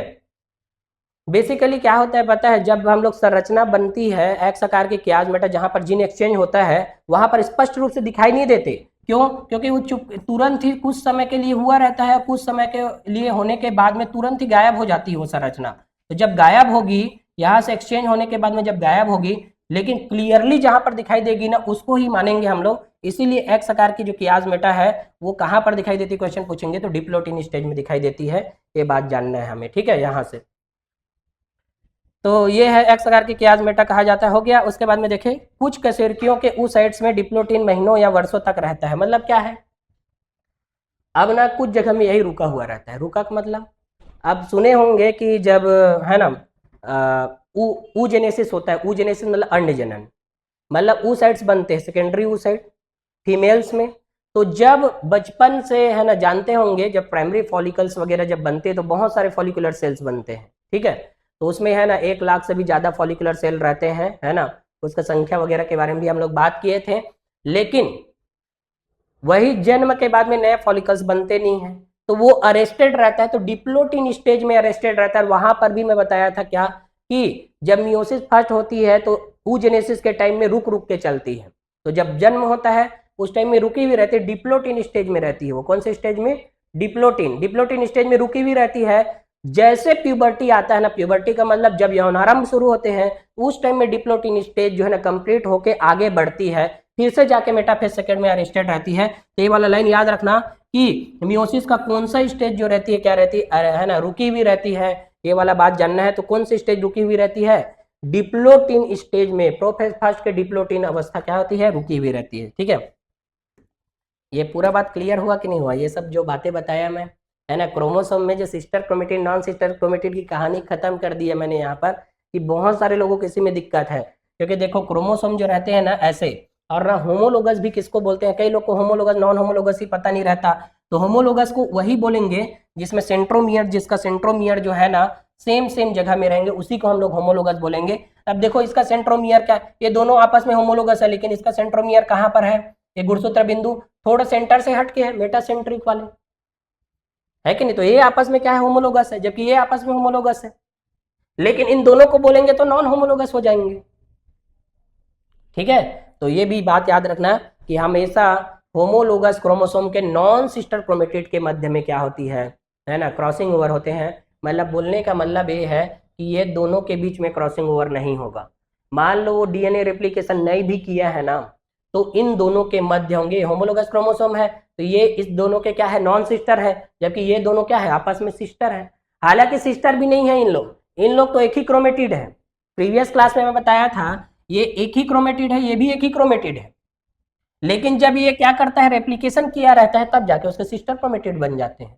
मतलब एक क्रोमोसोम में 2 सिस्टर क्रोमेटिड हो सकते हैं मैक्सिमम। फिर प्रीवियस क्लास में यही बात को बताया था मैं, अरे बताया था कि नहीं बताया था। ये एक क्रोमेटिड है, ये भी एक क्रोमेटिड है क्रोमोसोम में, लेकिन after replication, after S phase, ये आपस में क्या बन गया, सिस्टर क्रोमेटिड बन गया, क्योंकि रेप्लिकेशन हो गया इसमें यहाँ पर डीएनए का। तो डीएनए का रेप्लिकेशन होते ही क्या बन जाते हैं, सिस्टर क्रोमेटिड बन जाते हैं। ये भी यहाँ पर डीएनए का रेप्लिकेशन होते ही सिस्टर क्रोमेटिड बन गया, और ये दोनों आपस में नॉन सिस्टर ही है। सीधी सी बात है। तो बहुत सारे लोगों को दिक्कत है, तो इधर को अच्छे से देख लेना, तभी समझ आएंगे क्या क्या चीजें हुआ, ठीक है। और प्रीवियस क्लास में हम जो बात किए थे ना, तो उसमें देखो ऐसे बताया था मैं, है ना, क्या बताया था कि ये वाला, चलो एक गुणसूत्र है, एक गुणसूत्र और बता देता हूँ, एक गुणसूत्र, तो इसमें क्या है, एक गुणसूत्र बिंदु है, एक गुणसूत्र बिंदु। सेम कहानी दोनों के लिए है, ये भी एक गुणसूत्र ही है, एक गुणसूत्र, इसमें भी एक गुणसूत्र बिंदु है। क्योंकि दोनों का सेंट्रोमियर सेम जगह में, इसलिए ये होमोलोगस है। समजात गुणसूत्र है, समजात मतलब एक ही जाति के एक ही जैसे रहेंगे इन लोग।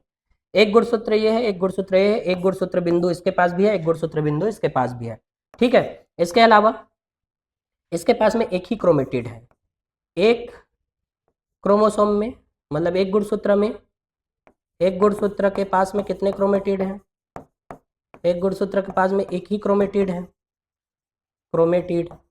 अब एक क्रोमेटिड के कितने भुजा हैं, तो एक क्रोमेटिड के 2 भुजा हैं, है ना, 2 भुजा है। भुजा को याद रखना है ना, इसके 2 भुजा होती है, एक बड़ी भुजा एक छोटी भुजा होती है। चूंकि मेटासेंट्रिक है मान लो ये, तो दोनों भुजा समान है, सब मेटासेंट्रिक है ना, और टीलोसेंट्रिक है, और उसमें एक्रोसेंट्रिक में अलग अलग होते हैं ना भुजा। तो एक क्रोमेटिड की कितने भुजा है, 2 भुजा। एक गुणसूत्र कितने क्रोमेटिड है, एक क्रोमेटिड। एक गुणसूत्र दूसरे गुणसूत्र के साथ में समान में सेंट्रोमियर को लिए हुए हैं, मतलब समान गुणसूत्र बिंदु को, तो आपस में क्या हो गया, होमोलोगस हो गए। मतलब दिक्कत है कि नहीं है इसमें समझने में, लेकिन हम लाइन से यदि हम लोग रखेंगे तो अच्छा हो जाएगा। एक गुणसूत्र बनाओ आराम से, एक और गुणसूत्र बनाओ और दोनों को एक ही जगह में रखोगे, दोनों को सेंट्रोमियर एक जगह में है, मतलब दोनों मेटा सेंट्रिक वाले हैं, तो होमोलोगस हो गए और आपस में एक एक क्रोमेटिड लिए हैं। अब मान लो इन लोग के अंदर में आफ्टर एस फेज है ना, क्या हुआ, या इन लोग क्या बनाए, अपना अपना एक एक और सिस्टर क्रोमेटिड बना दिए।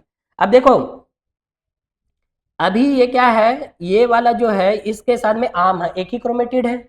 अब देखो इसी में मैं एक और बना दिया ऐसे, ये, और इसमें भी क्या किया, एक और बना दिया, मतलब प्रतिलिपि बना। तो ये अपना सिस्टर बना दिया, मतलब ये जो है, ये वाला जो भुजा, ये वाला अपना बनाया क्या, सिस्टर। तो भाई इन लोग भी तो वही कहानी है, इनका भी वही कहानी है, ये आपस में क्या है, सिस्टर। लेकिन एक ही क्रोमेटिड है ना, एक क्रोमेटिड के सिस्टर है, मतलब यहां से अब क्या हो गया, यहां से अब दो क्रोमेटिड हो गए। कैसे, एक क्रोमेटिड ये, दूसरा क्रोमेटिड ये। अब रेप्लिकेशन के बाद में दो क्रोमेटिड बना है इस क्रोमोसोम के पास में, सेम कहानी इसका भी है। रेप्लिकेशन के बाद में ही एक सिस्टर क्रोमेटिड है ना, आपस में क्या बना है, यहां से सिस्टर क्रोमेटिड, ये दोनों क्या है, सिस्टर है। ये भी सिस्टर, ये भी सिस्टर। सिस्टर क्यों, क्योंकि दोनों इसी से उत्पन्न हुए हैं। वो समझ आया कि नहीं आया, इसी से उत्पन्न हुआ है, तो दोनों सिस्टर सिस्टर बन गए। अब ये सिस्टर बनने के बाद में अब इन दोनों से कंपैरिजन करेंगे होमोलोगस क्रोमोसोम के, तो इन दोनों को यदि हम कंपैरिजन करेंगे, या ये जो प्रतिलिपि है के साथ में भी कंपैरिजन करेंगे, तो आपस में ये क्या हो जाएंगे, नॉन सिस्टर क्रोमेटिड हो जाएंगे। और इसको भी हम कंपैरिजन करेंगे इन दोनों को या इन दोनों को, इन लोग भी क्या है, नॉन सिस्टर हो जाएंगे। होमोलोगस क्रोमोसोम के नॉन सिस्टर जो बोलते हैं ना, आज उसकी कहानी ही खत्म कर देते हैं, है ना, कि नॉन सिस्टर का मतलब ही यही है, सीधी सी बात है। समझ आया कि नहीं आया। तो एक क्रोमेटिड के दो भुजा है ना, तो एक क्रोमेटिड रेप्लिकेशन करके अपने जैसे क्रोमेटिड बनाती है, सिस्टर क्रोमेटिड बन जाती है ना। सेम क्रोमोसोम दूसरा वाला भी वही काम करता है, एक क्रोमेटिड रेप्लिकेशन करके दूसरा क्रोमेटिड बनाता है, सिस्टर क्रोमेटिड बन जाता है, और दोनों जब होमोलोगस में है तो दोनों आपस में नॉन सिस्टर क्रोमेटिड हो जाते हैं, और उनके बीच ही जीन विनिमय होता है, जीन एक्सचेंजेस इनके बीच ही होता है। ठीक है, तो आज समझे कि नहीं समझे, मियोसिस ऐसी है, समझ रहे थे, है ना। मियोसिस ऐसी नहीं है ना, बहुत सारे दिक्कतें हैं इसमें। ठीक है, ये सब चीज़ भी बता दिया मैंने, ये सिस्टर आपस में नॉन सिस्टर है, ये दोनों आपस में सिस्टर हैं, ये सब। ठीक है, पैकेटिन स्टेज को ना, है ना, सपने में भी नहीं भूलना है इसको। ठीक है, सपना आए तो भी ना इसको याद ही रखना है, पैकेटिन को कुछ भी भूल जाओ, पैकेटिन को भूलना नहीं। जो पैकेटिन को भूलेगा भाई, 1 से 2 नंबर इसके गए। और वैसे भी ना देखो, क्रॉसिंग ओवर को जब हम पढ़ते हैं ना, कहाँ पर पढ़ते हैं, जब हम लोग मॉर्गन एक्सपेरिमेंट जब पढ़ते हैं ना, TH मॉर्गन का, तो रिकॉम्बिनेशन पढ़ते हैं, सहलग्नता पढ़ते हैं, तो वहां पर एक लाइन बताता हूं मैं सहलग्नता के लिए। सहलग्नता मतलब होता है डिस्टेंस बिटवीन जीन में जब होती है, तो यहाँ पर क्रॉसिंग ओवर के साथ में इनवर्सली प्रोपोर्शनल वाला रिलेशन बताता हूं मैं, या तो फिर डिस्टेंस बिटवीन जीन, जब जेनेटिक्स पढ़ते हैं, डिस्टेंस बिटवीन जीन। सहलग्नता का मतलब होता है जितना कम क्रॉसिंग ओवर होगा उतना ही सहलग्नता ज्यादा होंगे, मतलब जीनों के बीच में डिस्टेंस यदि कम है तो सहलग्नता ज्यादा होगी, डिस्टेंस ज्यादा है तो सहलग्नता कम होगी। सहलग्नता का मतलब है एक ही क्रोमोसोम में रहने वाले जीन का नेक्स्ट पीढ़ी में जाना ही सहलग्नता होती है। जबकि एक्सचेंज हो जाते हैं तो सहलग्नता खत्म हो जाती है, लिंकेज जो है। समझ आया कि नहीं है। तो ये रिकॉम्बिनेशन नोड्यूल्स बनते हैं, यहाँ पर भाई इंपॉर्टेंट बात लिखा है एनसीईआरटी ने, रिकॉम्बिनेशन नोड्यूल पुनर्योजन होती है, क्रॉसिंग ओवर यहीं पर होता है, जीन विनिमय यहीं पर होते हैं। ठीक है, जीन विनिमय का स्थल का फेज, जीन विनिमय का फेज होता है कौन सा वाला, पैकेटिन स्टेज। ठीक है, थर्ड फेज है ये। तो है ना, बहुत सारी बात जाने हम लोग, ये सब चीज़ देखें। इसके आगे और देखते हैं, डिप्लोटिन बता दिया है ना। डिप्लोटिन में ऊ साइड यहीं पर क्या रहती है, फीमेल्स में देखा जाए कि ह्यूमन फीमेल में कुछ कशेरुकी का मतलब ह्यूमन फीमेल के अंदर में ऐसी कहानी होती है, इसीलिए कुछ फीमेल कुछ कशेरुकी लिखे हैं यहाँ पर, कुछ कशेरुकियों में ऐसा होती है, कुछ कशेरुकी में मतलब ह्यूमन फीमेल में डिप्लोटिन स्टेज में अरेस्टेड रहते हैं। ठीक है, इसके आगे और देखें।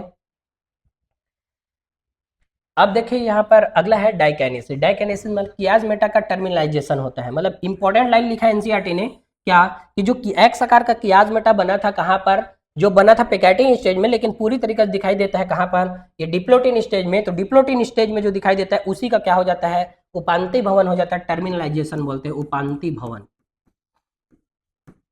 उपांति भवन का मतलब जो एक्स आकार के कियाज मेटा जहां पर जीन एक्सचेंज हुए थे, एक्स आकार के कियाज मेटा बना ही कहां पर था, जहाँ पर जीन एक्सचेंज हुए थे, मतलब जीन की अदला बदली हुई थी, तो एक्स आकार के कियाजमेट ऐसे बदले थे, यहाँ का जीन इधर आ गया था, इधर के जीन इधर आ गया था, तो वहीं पर एक संरचना बनी थी, उसका विघटन होने लग जाता है, टर्मिनलाइजेशन हो जाएंगे, कियाजमेटा का टर्मिनलाइजेशन हो जाती है, गुणसूत्र पूरी तरीके से संघनित हो जाते हैं, गुणसूत्र पूरी तरीके से क्या हो जाएंगे, संघनित। अब देखो हम जाने थे कि प्रोफेज के लास्ट में जब आएगा ना, मतलब डाइकिनेसिस स्टेज, तो प्रोफेज के लास्ट में तो क्या हो जाएंगे, कंडेंसेशन, मतलब संघनन पूरी तरीके से हो जाएगा। और यहाँ पर अर्धसूत्री विभाजन, स्पिंडल फाइबर ध्रुवों से उत्पन्न होते हैं ताकि समरूप गुणसूत्रों को अलग करने के लिए तैयार किया जा सके। अब देखना, यहाँ पर स्पिंडल फाइबर ध्रुवों से उत्पन्न हो जाते हैं, मतलब ये क्या है कि इस स्टेज में डाइकिनेसिस के बाद में अब क्या आने वाला है, प्रोफेज, मेटाफेज आने वाले, प्रोफेज खत्म, यहाँ पर मेटाफेज आने वाले हैं। तो मेटाफेज में क्या होगा कि जो सेंट्रियोल था वो क्या करेंगे, अपने अपोजिट पोल की ओर जाते हैं, जैसे समसूत्री विभाजन में हम लोग पढ़े थे, ठीक है। क्यों? क्योंकि दोनों को अलग करना है अभी क्रोमोसोम को, इसीलिए। तो न्यूक्लियोलस और केंद्रीकी झिल्ली गायब हो जाती है इस टाइम। और सीधी सी बात है भाई, है ना, हम लोग माइटोसिस के लास्ट में पढ़े थे, प्रोफेज के लास्ट में, कि न्यूक्लियर एनवलप गायब हो जाती है, केंद्रीकी झिल्ली, और उसके साथ में एंडोप्लाज्मिक रेटिकुलम, न्यूक्लियोलस भी गायब हो जाती है, और साथ में क्या गायब हो जाते हैं, गोल्जी बॉडी। तो यहाँ पर भी न्यूक्लियोलस, केंद्रीकी झिल्ली वगैरह गायब हो जाती है, ठीक है। अब इसमें क्या होगा, इसके बाद में क्या होगा देखते हैं। तो गुणसूत्र पूरी तरीके से निर्माण हो गए, गुणसूत्र बन गए।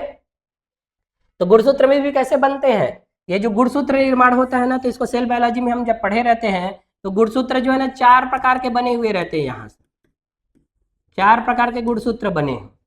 वो गुणसूत्र बिंदु के आधार पर अलग अलग होती है, किसके आधार पर, तो गुणसूत्र बिंदु के आधार पर।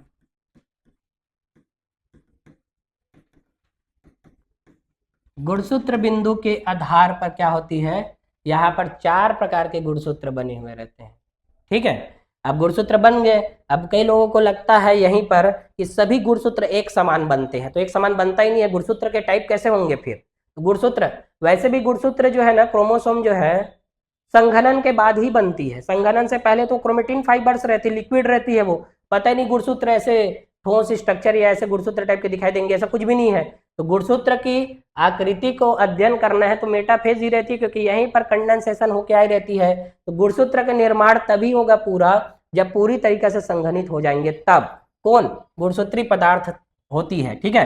तो गुणसूत्र का निर्माण पूरा हो जाएगा, तो गुणसूत्र बिंदु के आधार पर 4 प्रकार के गुणसूत्र बनेंगे, और जो एक ही टाइप के रहेंगे ना, उन लोग होमोलोगस होमोलोगस बनाएंगे। और सब लोग होमोलोगस बनाते हैं ना, एक एक एक एक एक एक, क्यों, गुणसूत्र बिंदु जैसा रहेगा उसके हिसाब में वो होमोलोगस बनाएंगे। अब मान लो एक का मेटासेंट्रिक वाला है, एक का सब मेटासेंट्रिक वाला, तो आपस में होमोलोगस कहाँ से हो जाएंगे, वो होमोलोगस तभी बोलेंगे जब उसका जीन या एलील का सीक्वेंस सेम रहता है, तभी बोलते हैं उसको होमोलोगस। समझ आया कि नहीं, ठीक है। तो गुणसूत्र भूमध्य रेखा प्लेट पर क्या हो जाती है ना, संरेखित हो जाएगी, जैसे कि है ना, यहाँ से अब थोड़ा नॉर्मल सांस लेने वाली बात आ जाती है, क्यों, क्योंकि जब हम लोग इधर पढ़े रहते हैं, कहाँ से, लेप्टोटिन, जाइगोटिन, पेकाइटिन, इन पूरे को हम पढ़े रहते हैं, इन सबको, तो हालत खराब रहता है हमारा, है ना, समझ ही नहीं आता कहाँ पर क्या क्या चीज़ हुआ। लेकिन भाई स्टेप बाय स्टेप हम याद रखेंगे तो सब चीज़ें हम आसान है, ऐसा कोई वो नहीं है कि कौन से स्टेज में क्या क्या होती वो। पहला क्वेश्चन तो करेक्ट सीक्वेंस से ही आता है। दूसरा क्वेश्चन क्या पूछते हैं कि कौन से स्टेज में क्या क्या हुआ, उसको पूछेंगे। तीसरा क्वेश्चन पूछेंगे कि उसके कार्यों को पूछेंगे, मतलब ना कार्य को मिलाने के लिए आता है कि है ना, मैच द कॉलम में इसमें कौन सा काम हुआ, इसमें कौन सा काम हुआ। चौथा, करेक्ट सीक्वेंस को तो पूछते ही है, साथ में करेक्ट सीक्वेंस के अलावा उसके कार्यों का भी सीक्वेंस पूछते हैं, कार्यों का, कि पहले क्या हुआ, फिर क्या हुआ, फिर क्या हुआ, कार्य को ना। स्टेज का नाम तो जानते ही है, लेप्टोटिन, जाइगोटिन, पेकाइटिन, डिप्लोटिन, डाइकिनेसिस, ये है 5 स्टेज, लेकिन उसके काम को याद रख पाना आसान नहीं है। लेकिन हम पहले शुरुआत के 2 स्टेज को देखेंगे, लेप्टोटिन, जाइगोटिन को, उसमें कुछ ज्यादा कहानी नहीं है, एक एक दो चीज के बारे में बात किए हैं। जैसे पहले वाले में गुणसूत्र संघनन होना शुरू करता है, बुके स्टेज बनती है लेप्टोटिन में, जाइगोटिन में सिनेप्टोनिमल कॉम्प्लेक्स बनते, बाइवेलेंट दिखने लग जाती है क्रोमोसोम। तो 2 इंपॉर्टेंट बातें वहां पर, मतलब बाइवेलेंट टेट्राड दिखने लग जाती है वो। पेकाइटिन स्टेज के लिए तो बहुत इंपॉर्टेंट बात है, क्रॉसिंग ओवर होती है जीन विनिमय। उसके अलावा रिकॉम्बिनेशन नोड्यूल्स बनते हैं, और रिकॉम्बिनेशन नोड्यूल्स बनती है तो वहां पर एक्स आकार के कियाजमेटा का फॉर्मेशन होता है, जो दिखाई देती है अगले स्टेप में, ठीक है।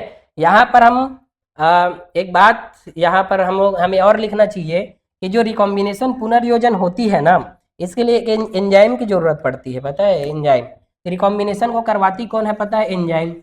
तो एंजाइम का नाम तो वैसे भी है ना, इसी से रिलेटेड है, रिकॉम्बिनेशन है तो रिकॉम्बिनेज एंजाइम, रिकॉम्बिनेज, ये सब नीट 2025 में आया हुआ क्वेश्चन है, याद रखना। रिकॉम्बिनेज एंजाइम की सक्रियता पाई जाती है, की सक्रियता। अब देखो भाई यहाँ पर टूटा है और टूट के जुड़ेगा, तो रिकॉम्बिनेज एंजाइम की जो सक्रियता है वो नहीं रहेंगे, तो कहाँ से रिकॉम्बिनेशन होगा। तो रिकॉम्बिनेज एंजाइम की सक्रियता भी जो रहती है ना, यहीं पर पाई जाती है। होमोलोगस क्रोमोसोम के नॉन सिस्टर क्रोमेटिड के मध्य जीन विनिमय होता है। पहला लाइन तो बहुत इंपॉर्टेंट है। दूसरा रिकॉम्बिनेशन होते हैं, क्योंकि रिकॉम्बिनेज एंजाइम की सक्रियता पाई जाती है। तीसरा रिकॉम्बिनेशन नोड्यूल्स बनते हैं, जिसकी वजह से एक्स आकार की कियाज्मेटा बनती है, लेकिन ये पूर्णता दिखाई देती है नेक्स्ट स्टेज में, तो है ना, नेक्स्ट स्टेज में पूर्णता दिखाई देती है कहाँ पर, जब डिप्लोटीन आती है, तब एक्स आकार की संरचना को कियाज्मेटा कहा जाता है। ठीक है, ये बात याद रखना इंपॉर्टेंट है। ठीक है, और जाने, ये सब चीज हो गया। उसके बाद में हम लोग मेटाफेज शुरू किए थे, तो इसमें क्या होता है, गुणसूत्र का निर्माण पूरी तरीके से हो जाता है। गुणसूत्र भूमध्य रेखा प्लेट पर संरेखित हो जाते हैं, एक ही रेखा में आरेखित हो जाएंगे। स्पिंडल से सूक्ष्म नलिकाएं मतलब माइक्रोट्यूब्यूल्स निकलती है, समरूप गुणसूत्रों की जोड़ी से जुड़ती है। समरूप गुणसूत्र मतलब होमोलोगस क्रोमोसोम की जोड़ी है। अब उन लोग अपना अपना प्रतिलिपि बनाया है, 4-4 हो गए हैं उन लोग, मतलब एक एक क्रोमोसोम में 2-2 क्रोमेटिड हो गए हैं। तो 2 क्रोमोसोम था तो 4 क्रोमेटिड हो गए हैं।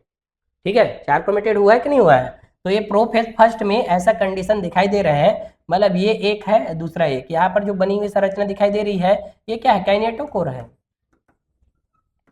काइनेटोकोर। और ये जब मेटाफेज फर्स्ट आती है, तो ये जो है क्या है, ये सेंट्रियोल है। सेंट्रियोल का मतलब तारक केंद्र, या तारक का इधर इधर है, ये मान लो क्या है, एन है, इधर एस है, एन एस। एन एस में क्या है, इधर एन की ओर में जो सेंट्रियोल है, वो अपने तरफ के क्या करेंगे, काइनेटोकोर से स्पिंडल फाइबर के थ्रू जुड़ेंगे। स्पिंडल फाइबर है ये, स्पिंडल फाइबर का मतलब तर्कु तंतु है, तर्कु तंतु। तर्को तंतु आके यहाँ के काइनेटोकोर से जुड़ गया, इधर के काइनेटोकोर से, इधर भी काइनेटोकोर, इधर भी काइनेटोकोर से जुड़ गया। और एक गुणसूत्र बिंदु में 2 काइनेटोकोर होते हैं, जानते हैं। तो एक गुणसूत्र बिंदु यहाँ से जुड़ गए काइनेटोकोर से, तो मेटाफेज फर्स्ट में यही सब हुआ कि स्पिंडल से सूक्ष्म नलिकाएं निकली, मतलब जो स्पिंडल फाइबर वहां से, और उसके बाद में समरूप गुणसूत्रों के जोड़े से जुड़ जाती है काइनेटोकोर के माध्यम से। ठीक है, इसके आगे देखें, एनाफेज सेकेंड, एनाफेज फर्स्ट है। तो इसमें क्या होगा, समरूप गुणसूत्र अलग हो जाते हैं, जबकि सिस्टर क्रोमेटिड अपने सेंट्रोमियर से जुड़े रहते हैं।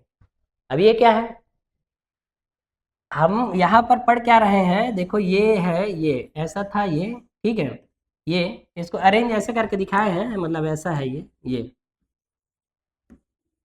ये दोनों अलग अलग गुणसूत्र थे, होमोलोगस क्रोमोसोम थे इन लोग। कौन से क्रोमोसोम, होमोलोगस क्रोमोसोम, मतलब ये समरूप गुणसूत्र या समजात गुणसूत्र बोलते हैं इसको। ये दोनों ऐसे थे। अब इन लोग ने तो अपना अपना क्या बनाया था, सिस्टर क्रोमेटिड बना के रखे हैं ऐसे, है ना, ये सिस्टर क्रोमेटिड है ये। तो ये अलग, ये अलग, ये अलग हो जाएंगे, ये अलग हो जाएंगे। ये आपस में किससे जुड़े हुए हैं, एक एक सेंट्रोमियर से जुड़े हुए गुणसूत्र बिंदु से। तो ये इधर की ओर चले जाएंगे, उधर की ओर, और ये वाले इधर की ओर चले जाएंगे, है ना, मतलब ऐसे अरेंजमेंट है। ये देखो पूरा ये वाले, तो देखना अब क्या हो जाएंगे, अपने अपने क्षेत्र की ओर चले जाएंगे। देखना ये वाले इधर की ओर खिंचाएंगे और वाले उधर की ओर खिंचा रहे हैं। ठीक है, मतलब यहाँ पर टोटल नंबर ऑफ क्रोमोसोम कितने हैं, मैं बोलूं तो यहाँ पर 2 है, यहाँ 2, यहाँ भी कितने हैं, 2। इधर 2 क्रोमोसोम, इधर भी 2 क्रोमोसोम, लेकिन इन लोग अपने अपने सिस्टर क्रोमेटिड बनाए हैं। अब ये दोनों क्रोमोसोम उधर, ये दोनों क्रोमोसोम इधर, तो भाई शुरू में कितने क्रोमोसोम है, ये 4। 4 क्रोमोसोम है कि नहीं है, 4 क्रोमोसोम, 4 गुणसूत्र। अब कितने हैं, तो 2 नहीं है, अभी भी 4 ही है ये, बशर्ते ये है कि जो होमोलोगस क्रोमोसोम था ना वो अलग हो गए। 4 गुणसूत्र हैं, ये दोनों होमोलोगस, ये दोनों होमोलोगस, एक होमोलोगस का जोड़ी है ये, एक होमोलोगस है ये वाला, है ना, और ये भी क्या है, एक होमोलोगस है। एक होमोलोगस जो है दूसरे होमोलोगस से क्या हो गए, अलग हो गए। एक होमोलोगस इधर, एक होमोलोगस इधर, तो ये दोनों लोग होमो, मतलब ये अपना होमोलोगस है एक, और ये अपना एक होमोलोगस है ना। वैसी कहानी इसका भी है, ये इसके साथ में होमोलोगस था, इसी एक के साथ में, ये इसके साथ में होमोलोगस था, है ना, ये दूसरा नंबर, इसको दूसरा ले लो, दूसरा होमोलोगस का जोड़ी था ये, है ना, तो इसको दूसरा लेंगे, एक होमोलोगस इधर, एक होमोलोगस इधर। समझ आया कि नहीं आया। तो एनाफेज में देखना, अब ये लाइन एनसीईआरटी देखो क्या लिखा है, समरूप गुणसूत्र अलग हो जाते हैं, होमोलोगस क्रोमोसोम अलग हो जाते हैं, जबकि सिस्टर क्रोमेटिड अपने सेंट्रोमियर से जुड़े रहते हैं। सिस्टर क्रोमेटिड को नहीं छोड़ेगा। समझ आया कि नहीं, गुणसूत्र बिंदु अभी टूटा ही नहीं है, जब गुणसूत्र बिंदु टूटेगा तभी तो सिस्टर क्रोमेटिड अलग हो पाएंगे। मतलब मैं ये बोल रहा हूँ कि देखो ये क्या है, आपस में एक क्रोमेटिड है, ये भी क्या है, दूसरा क्रोमेटिड है। है ना, एक क्रोमेटिड है ये वाली, एक क्रोमेटिड और ये दूसरा क्रोमेटिड है। सेम दूसरे होमोलोगस क्रोमोसोम में भी इस क्रोमोसोम में एक सिस्टर क्रोमेटिड, दूसरा सिस्टर क्रोमेटिड है। ये जो है ना आफ्टर एनाफेज फर्स्ट ये दोनों अलग नहीं हुए हैं, सिस्टर क्रोमेटिड सेंट्रोमियर से जुड़े हैं। सेंट्रोमियर का स्प्लिटिंग नहीं होता यहाँ पर एनाफेज सेकंड में, जबकि हम लोग माइटोसिस में पढ़े थे कि एनाफेज में क्या होती है, सिस्टर क्रोमेटिड क्या हो जाते हैं, सिस्टर क्रोमेटिड सेपरेशन हो जाते हैं, सिस्टर क्रोमेटिड ऐसे जुड़े रहते हैं, वो सेपरेट हो जाते हैं, ऐसे अलग हो जाते हैं। मतलब सेंट्रोमियर गुणसूत्र बिंदु का विघटन हो जाता है, सीधी सी बात है, जबकि एनाफेज सेकंड फर्स्ट में होता नहीं है। तो कब होता होगा, तो एनाफेज सेकंड में जाके होती है ये बात को ही सबसे ज्यादा इंपॉर्टेंट बात लिखा है एनसीईआरटी ने, और इससे ही क्वेश्चन पूछते हैं कि सेंट्रोमियर से जुड़े रहते, अभी भी सेंट्रोमियर से जुड़ा है, और देख भी सकते हैं यहाँ पर डायग्राम में। अब बोलोगे होमोलोगस क्रोमोसोम कहाँ चला गया, तो ये होमोलोगस क्रोमोसोम नहीं है, नॉन होमोलोगस क्रोमोसोम है। हम खुद देख सकते हैं क्रोमोसोम में जो साइज वगैरह को भी ना अलग अलग बना के दिखाए हैं। इन दोनों के साइज लगभग समान है, इन दोनों के लगभग साइज समान है, मतलब ये अलग टाइप का होमोलोगस था इसके साथ में, इसके साथ में अलग टाइप का होमोलोगस था, तभी तो अलग अलग है। ठीक है, तो एनाफेज फर्स्ट है, मेरे ख्याल से समझ आया होगा। इसके आगे और देखते हैं टेलोफेज फर्स्ट के बारे में। तो टेलोफेज फर्स्ट में क्या होगा, आप देखना इसमें, अब टेलोफेज में जैसे माइटोसिस में होता है क्या, केंद्रकी झिल्ली और न्यूक्लियोलस जो है फिर से प्रकट हो जाते हैं। मतलब क्या, जो केंद्रकी झिल्ली प्रोफेज के लास्ट में, मतलब nuclear membrane and nucleolus disappear हुए थे, दोनों गायब हुए थे, वापिस से बनेंगे इन लोग। ठीक है, तो वापिस से बनेंगे तो देखो कैसे बनती है, ये केंद्रकी झिल्ली बनी हुई दिखाई दे रही है, केंद्रकी झिल्ली, और यहाँ पर न्यूक्लियोलस भी बने हुए रहते हैं, यहाँ पर न्यूक्लियोलस है। ठीक है, ये न्यूक्लियोलस, तो न्यूक्लियोलस के लोग को समझ नहीं आता ये क्या है, केंद्रिका है, न्यूक्लियोलस है ये केंद्रिकाएं। समझ आया कि नहीं आया, यहाँ पर भी न्यूक्लियोलस केंद्रकी झिल्ली का निर्माण हो जाता है, मतलब केंद्रकी झिल्ली और न्यूक्लियोलस फिर से प्रकट हो जाते हैं, दो अगुणित पुत्री नाभिक बनते हैं, इसे सेल स्टेट डायाड कहते हैं। इंपॉर्टेंट बात है याद रखना कि डायाड स्टेज कहाँ पर दिखाई देती है वाला क्वेश्चन पूछेंगे, तो सेल का डायाड स्टेज दिखाई देती है टेलोफेज फर्स्ट में। सेल का डायाड स्थिति का मतलब, अब ना यहाँ पर ना ऐसा है कि एनाफेज के बाद में जैसे टेलोफेज होगा ना, तो दोनों के बीच में सेपरेशन हो जाती है। मान लो एनिमल सेल्स के बारे में बात कर रहे हैं हम लोग, तो देखो इन दोनों के बीच में यहाँ पर क्या हुआ है भाई, यहाँ पर हुआ क्या, यहाँ पर दो सेल का निर्माण होना है, तो इसीलिए है ना क्या हुआ, डायाड स्थिति बन गई थी, मतलब ये जो एक ही में क्या हो गए थे, सेल मेम्ब्रेन वगैरह बन गए थे, मान लो ऐसा था, तो एक ही के अंदर में गुणसूत्र ऐसे थे ना, गुणसूत्र भी बने हुए हैं ऐसे, एक गुणसूत्र ऐसे है, यहाँ पर न्यूक्लियर मेम्ब्रेन बन गया, और यहाँ पर भी सेम वही कहानी है ना, गुणसूत्र ऐसे बने हुए दिखाई दे रहे हैं ऐसा, सेल के डायाड स्थिति बोलते हैं इसी को। अब इनके बीच में क्या होगा, जैसे मान लो एनिमल सेल है, तो हम जानते हैं खांच विधि द्वारा क्या होती है, साइटोकाइनेसिस, तो टेलोफेज के जस्ट बाद में क्या होगा, साइटोकाइनेसिस होंगे, और वो भी कौन सा वाला, फर्स्ट हो। अब देखना साइटोकाइनेसिस किसी किसी में हो भी सकता है और नहीं भी हो सकता, वही बात बोला है, देखो साइटोकाइनेसिस हो भी सकता है और नहीं भी, एक छोटे इंटरफेस के बाद में इसके बाद अर्धसूत्री विभाजन सेकंड होता है, मतलब साइटोकाइनेसिस की अलग ही कहानी है, लड़ाई तो दोनों के बीच हुआ था, है कि नहीं, दोनों अलग अलग होंगे, दोनों बंटवारा करेंगे, सोचे थे केंद्र की कैरियोकाइनेसिस और साइटोकाइनेसिस, लेकिन साइटोकाइनेसिस अपने है ना बात से मुकर गया कि है ना कि हम अब तो मैं नहीं करूंगा करके, तो जब मैं वो नहीं करेगा तो एक ही सेल के अंदर में न्यूक्लियस बन जाएंगे, दो न्यूक्लियस, मतलब एक ही सेल के अंदर दो सेल रहेंगे, यहाँ पर दिखाई देंगे, डायाड स्थिति बोलते हैं उसी को। यहाँ पर दो प्रॉपर सेल बने हुए हैं लेकिन सब एक ही के अंदर में, क्यों, क्योंकि साइटोकाइनेसिस नहीं हुआ तब, लेकिन साइटोकाइनेसिस हो गया ना, तो साइटोकाइनेसिस में ऐसे दो सेल बन गए, तो साइटोप्लाज्म भी डिवाइड हो गया, तो दोनों कंडीशन हो सकते हैं। तो ऐसे एसेसन रीजन या है ना स्टेटमेंट वाले जब क्वेश्चन देंगे, क्या कोशिका विभाजन मतलब अर्धसूत्री विभाजन फर्स्ट के टेलोफेज सेकेंड के बाद में साइटोकाइनेसिस होना अनिवार्य है, ऐसा बोलेगा तो गलत है, वो अनिवार्य नहीं है। क्यों, क्योंकि देखो साइटोकाइनेसिस जो रहती है ना, वो हो भी सकती है और नहीं भी हो सकती, वो डिपेंड करता है कि भाई वो अपने बात से कहीं मुकर गया मान लो, तो कहाँ से साइटोकाइनेसिस होगा, तो हो भी सकती है और नहीं भी, ये बात याद रखना। कई लोग को लगता होगा कि है ना karyokinesis, prophase, metaphase, anaphase, telophase के बाद में साइटोकाइनेसिस हो गया, दो भाग में डिवाइड, तो भाई यहाँ पर हो भी सकते नहीं भी हो सकते, कोई दिक्कत नहीं है। जब खांच विधि द्वारा जब दोनों अलग होते हैं तो यहाँ से दोनों दो सेल बन जाती है, एक सेल इधर बनेगी, दूसरा सेल इधर बन जाएंगे, मतलब खांच विधि द्वारा यहाँ पर क्या होती है, दो सेलों का निर्माण हो जाती है। अब एक सेल से दो सेल बन गए, तो टीलोफेज फर्स्ट में दो सेल बन गया। इसके बाद यहाँ पर इंटरफेज मतलब इंटरकाइनेसिस आती है। इंटरफेज मतलब इंटरकाइनेसिस है, ये इंटरकाइनेसिस मतलब दो अर्धसूत्री विभाजन की बीच की प्रवस्था है इंटरकाइनेसिस, यहाँ पर इंटरकाइनेसिस हो जाती है। इंटरकाइनेसिस मतलब बीच में थोड़ा सा रुकेगा, है ना, सांस तो लेने देंगे इसको कि है ना, बस चलते रहना है। तो इस टाइम में इंटरकाइनेसिस के टाइम में क्या होता है कि इसमें ना ग्रोथ होती है, ग्रोथ। इस टाइम में ना इसमें क्या होता है करके क्वेश्चन पूछेंगे तो इसमें ग्रोथ होती है।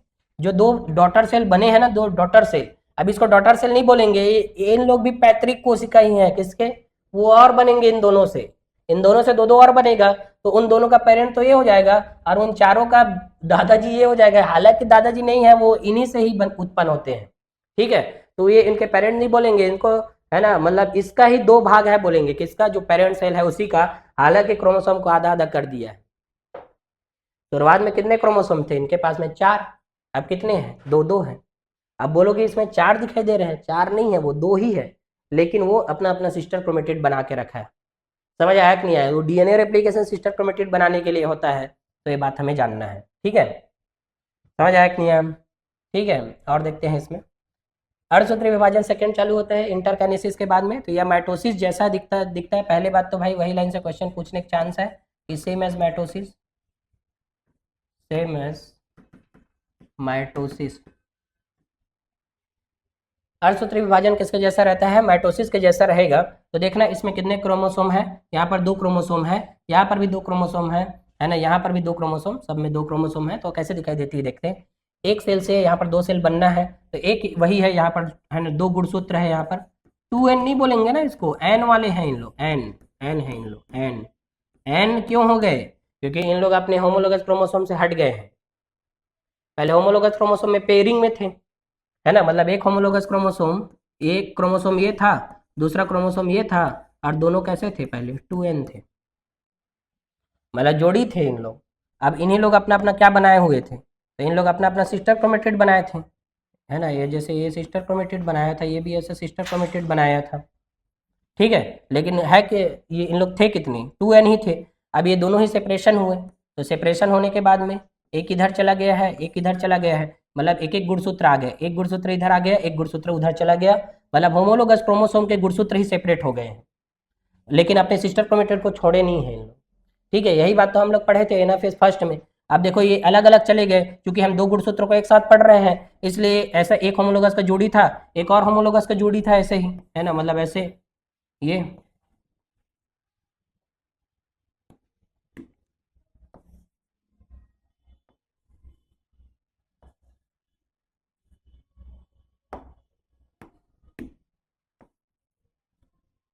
तो एक गुणसूत्र ये, एक गुणसूत्र का पूरा जोड़ी ये, 2 गुणसूत्र है यहाँ पर, है ना, एक गुणसूत्र का जोड़ी ये, दूसरा गुणसूत्र का जोड़ी ये, मतलब ये 2n वाले थे, इन लोग भी 2n। अब 2n में से एक इधर आया है, जैसे मान लो मैं इसको 1 नंबर दे रहा हूँ, इसको 2 नंबर, इसको 1 नंबर, इसको 2 नंबर दे रहा हूँ, तो इसका 1 नंबर इधर आया है, और इसका 1 नंबर इधर आया है, इसका 2 नंबर इधर है, इसका 2 नंबर इधर है। समझ आया कि मैं क्या बोला यहाँ पर, कि ना गुणसूत्र जो है अपने अपने होमोलोगस क्रोमोसोम से क्या हो जाते हैं, सेपरेट हो जाते हैं। ये वाला होमोलोगस क्रोमोसोम का 1 नंबर वाला इधर चला गया, है ना, यहाँ पर 2 नंबर नहीं, यहाँ पर 1 नंबर लिखेंगे, इसको भी ना हम लोग 2 2 लिखेंगे, 2 और 2 वाले लोग इधर, ठीक है। ये 2 2 वाले इधर, 1 1 वाले उधर। समझ गए कि नहीं समझे मैं क्या बोला। तो यहाँ पर देखो इसमें माइटोसिस जैसा है, तो इसमें भी इसके इसके 4 चरण होते हैं, माइटोसिस जैसा मतलब 4। तो अब देखना, है ना, माइटोसिस में क्या होता है, प्रोफेज में तो यही सब अरेंजमेंट चलता है, तो उस टाइम में न्यूक्लियर मेम्ब्रेन वगैरह फिर से गायब होंगे, देखना। तो हम लोग देख रहे थे प्रोफेज सेकेंड, है ना, इसमें साइटोकाइनेसिस। यहाँ पर हम लोग क्या जाने, साइटोकाइनेसिस जो रहती है सेकेंड के बाद में क्या होती है, फर्स्ट के बाद, साइटोकाइनेसिस के तुरंत बाद में क्या होती है, सेकेंड। साइटोकाइनेसिस फर्स्ट है, के बाद में क्या शुरू होती है, प्रोफेज सेकेंड, ठीक है। प्रोफेज सेकेंड, है ना, इसके लिए हम लोग जाने थे कि इसके जैसा रहता है, सेम एज माइटोसिस है ये, सेम एज माइटोसिस होती है। तो माइटोसिस में होने वाली जो प्रोफेज है उसके जैसा ही रहती है, ठीक है। अब हम जाने कि यहाँ पर देखो एक ये सेल है, एक और सेल है दूसरे, और तो इसमें एक सेल में कितने क्रोमोसोम है, 2 क्रोमोसोम है, ठीक है। इस टाइम में क्या होता है प्रोफेज सेकेंड में, कि गुणसूत्र फिर से क्या हो जाता है, कॉम्पैक्ट हो जाएंगे, मतलब एक लाइन में आने की कोशिश करेंगे। तो उस टाइम में क्या होगा केंद्रक में न्यूक्लियोलस जो रहेगी और केंद्र की झिल्ली जो रहेगी क्या हो जाएगी, गायब हो जाएगी। ठीक है, तो इसको देखते हैं इसमें कैसे गायब होती है, जानते हैं। मेटाफेज सेकंड में देखो क्या होगा। मेटाफेज सेकंड में गुणसूत्र भूमध्य रेखा पर संरेखित हो जाते हैं और धुरी के विपरीत ध्रुवों में सूक्ष्म नलिकाएं सिस्टर क्रोमेटिड के काइनेटोकोर से जुड़ जाते हैं। सीधी सी बात है, एक क्रोमोसोम में है ना, ये एक्चुअल में ऐसा है, ये ऐसा बना हुआ है, एक सिस्टर क्रोमेटिड है, एक क्रोमोसोम है उसी में सिस्टर क्रोमेटिड है, ऐसे ये है। सेम यहाँ पर भी कहानी क्या है, एक और क्रोमोसोम है, इसमें भी सिस्टर क्रोमेटिड है। तो कुल मिलाकर बोला जाए कि गुणसूत्र जो है, एक गुणसूत्र ये है गुणसूत्र, और दूसरा गुणसूत्र ये है ना, दूसरा गुणसूत्र। इन दोनों में अपोजिट साइड में यहाँ से जुड़ेगा काइनेटोकोर और ये इधर से जुड़ेगा काइनेटोकोर। स्पिंडल फाइबर के द्वारा जो काइनेटोकोर बनते हैं वो क्या करते हैं, इस गुणसूत्र को जोड़ेंगे और जोड़ के क्या करेंगे, अपने अपने विपरीत ध्रुवों की ओर खींचेंगे। मतलब मेटाफेज सेकंड में क्या होगी कि पहले बात तो एक मेटाफेजिक प्लेट या लाइन से यहाँ पर क्या होते हैं, अरेंज होंगे।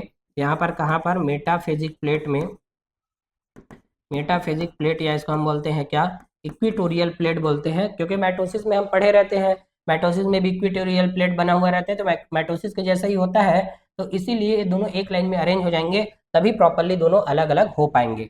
तो इस बार क्या होगा कि सिस्टर क्रोमेटिड के काइनेटोकोर से जुड़ेंगे। तो सिस्टर क्रोमेटिड के काइनेटोकोर मतलब एक गुणसूत्र में, एक सेंट्रोमियर में दो क्या होते हैं, काइनेटोकोर। ठीक है, एक काइनेटोकोर इधर की ओर है और एक काइनेटोकोर इधर की ओर, एक काइनेटोकोर इधर है और दूसरा काइनेटोकोर इधर की ओर रहते हैं। ठीक है, तो अब देखो चूंकि ये एक क्रोमोसोम दूसरा क्रोमोसोम ये है यहाँ पर, तो यहाँ पर ये वाले इधर की ओर वाले से जुड़े हैं और ये वाले इधर की ओर से जुड़े हुए हैं, मतलब ये इधर से जुड़े हैं, ये इधर से जुड़े हैं। यहाँ पर भी सेम कहानी है, यहाँ पर एक सेंट्रियोल यहाँ पर ऐसा रहता, तो ये जुड़े हैं और दूसरा सेंट्रियोल ऐसा।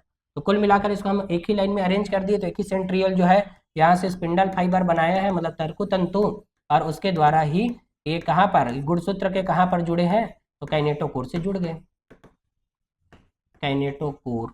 तो स्पिंडल फाइबर काइनेटोकोर से जुड़ते हैं। तो गुणसूत्र की कौन सी जगह से जुड़ते हैं, काइनेटोकोर से। तो वेरी इंपॉर्टेंट लाइन है ये, काइनेटोकोर कहाँ से जुड़ते हैं वाले क्वेश्चन पूछते हैं तो बताना है। तो इसमें क्या होंगे अब देखना, यहाँ से सिस्टर क्रोमेटिड जो रहेगी, एक गुणसूत्र के दो, यहाँ पर सिस्टर क्रोमेटिड है, एक क्रोमेटिड ये दूसरा क्रोमेटिड ये, इसका भी क्या, एक क्रोमेटिड है दूसरा क्रोमेटिड है। तो यहाँ पर सिस्टर क्रोमेटिड का सेपरेशन होने वाला है। तो देखना यहाँ पर प्रत्येक गुणसूत्र के सेंट्रोमियर के एक साथ विभाजन, मतलब सेंट्रोमियर का स्प्लिटिंग होगा, यहाँ का सेंट्रोमियर वहां का सेंट्रोमियर, मतलब ये सेंट्रोमियर ऐसा है, एक सेंट्रोमियर यहाँ पर, इसका क्या होने वाला है, विघटन होगा। सेंट्रोमियर का क्या हो जाएंगे, विघटन। विघटन मतलब यहाँ पर सेंट्रोमियर, सेंट्रोमियर का मतलब होता है गुणसूत्र बिंदु, सेंट्रोमियर का मतलब क्या है, गुणसूत्र बिंदु। अभी गुणसूत्र बिंदु क्या हो जाएंगे, स्प्लिट हो जाएंगे, गुणसूत्र बिंदु क्या हो जाएंगे, स्प्लिट, है ना, मतलब ये टूटेंगे, विघटन। तो इंपॉर्टेंट क्वेश्चन यही है कि गुणसूत्र बिंदु कब टूटती है, तो एनाफेज सेकंड में जाके टूटती है। ठीक है, जो सिस्टर क्रोमेटिड को एक साथ पकड़ रहा था, है ना, सीधी सी बात है, ये गुणसूत्र बिंदु सिस्टर क्रोमेटिड को पकड़ के रखा था। अब ये जब स्प्लिट होंगे, ये टूटेंगे, तो बताओ ये सिस्टर क्रोमेटिड जो है ऐसे थे, ऐसे सेपरेशन होने के बाद में देखना,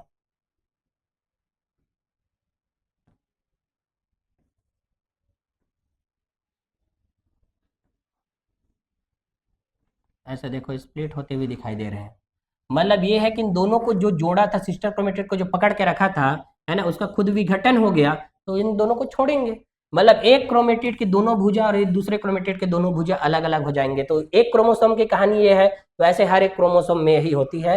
मतलब सिस्टर क्रोमेटिड यहाँ पर क्या हो जाएंगे, सिस्टर क्रोमेटिड को जो पकड़ के रखा था सेंट्रोमियर, उसका स्प्लिटिंग हो गया।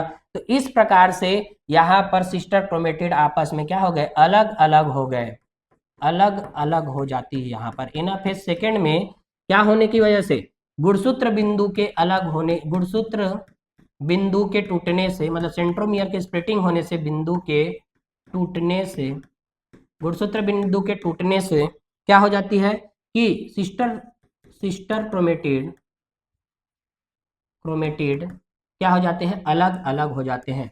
और दोनों अलग अलग हो गए, अलग अलग होने के बाद में इधर से काइनेटोकोर से इधर की ओर ऐसे जा ही रहा है, इधर काइनेटोकोर से जा ही रहा है, तो वो उधर की ओर चले गए, इधर की ओर चले जाती है। एनाफेज में है ना, यही जाने के बाद में अलग होते हैं ना, इधर जब पहुंच जाते हैं तब। इसमें भी वही कहानी है क्या, कि यहाँ पर जो गुणसूत्र बिंदु है किधर की ओर है, ये गुणसूत्र बिंदु किधर की ओर है, तो गुणसूत्र बिंदु ध्रुव की ओर है, किधर की ओर है, ध्रुव की ओर।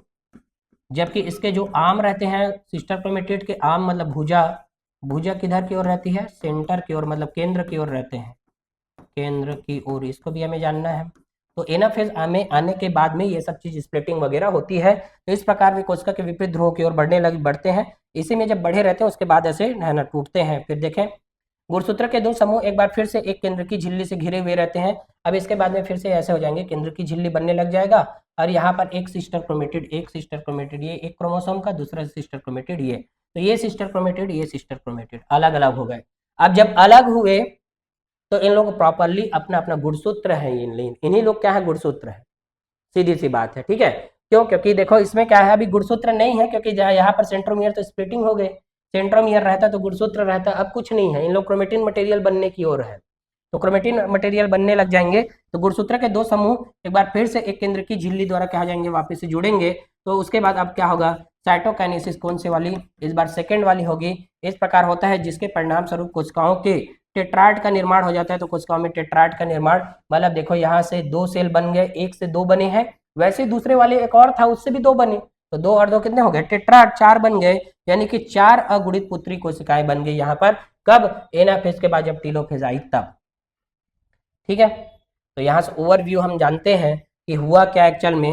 तो शुरू हुआ था यहाँ से, तो यहाँ से यहाँ तक की जो कहानी थी है ना, कौन सी वाली थी, तो मियोसिस फर्स्ट में प्रोफेज, मेटाफेज, एनाफेज और टीलोफेज, लेकिन कौन सी, फर्स्ट वाली, सब फर्स्ट वाली है ना, फर्स्ट।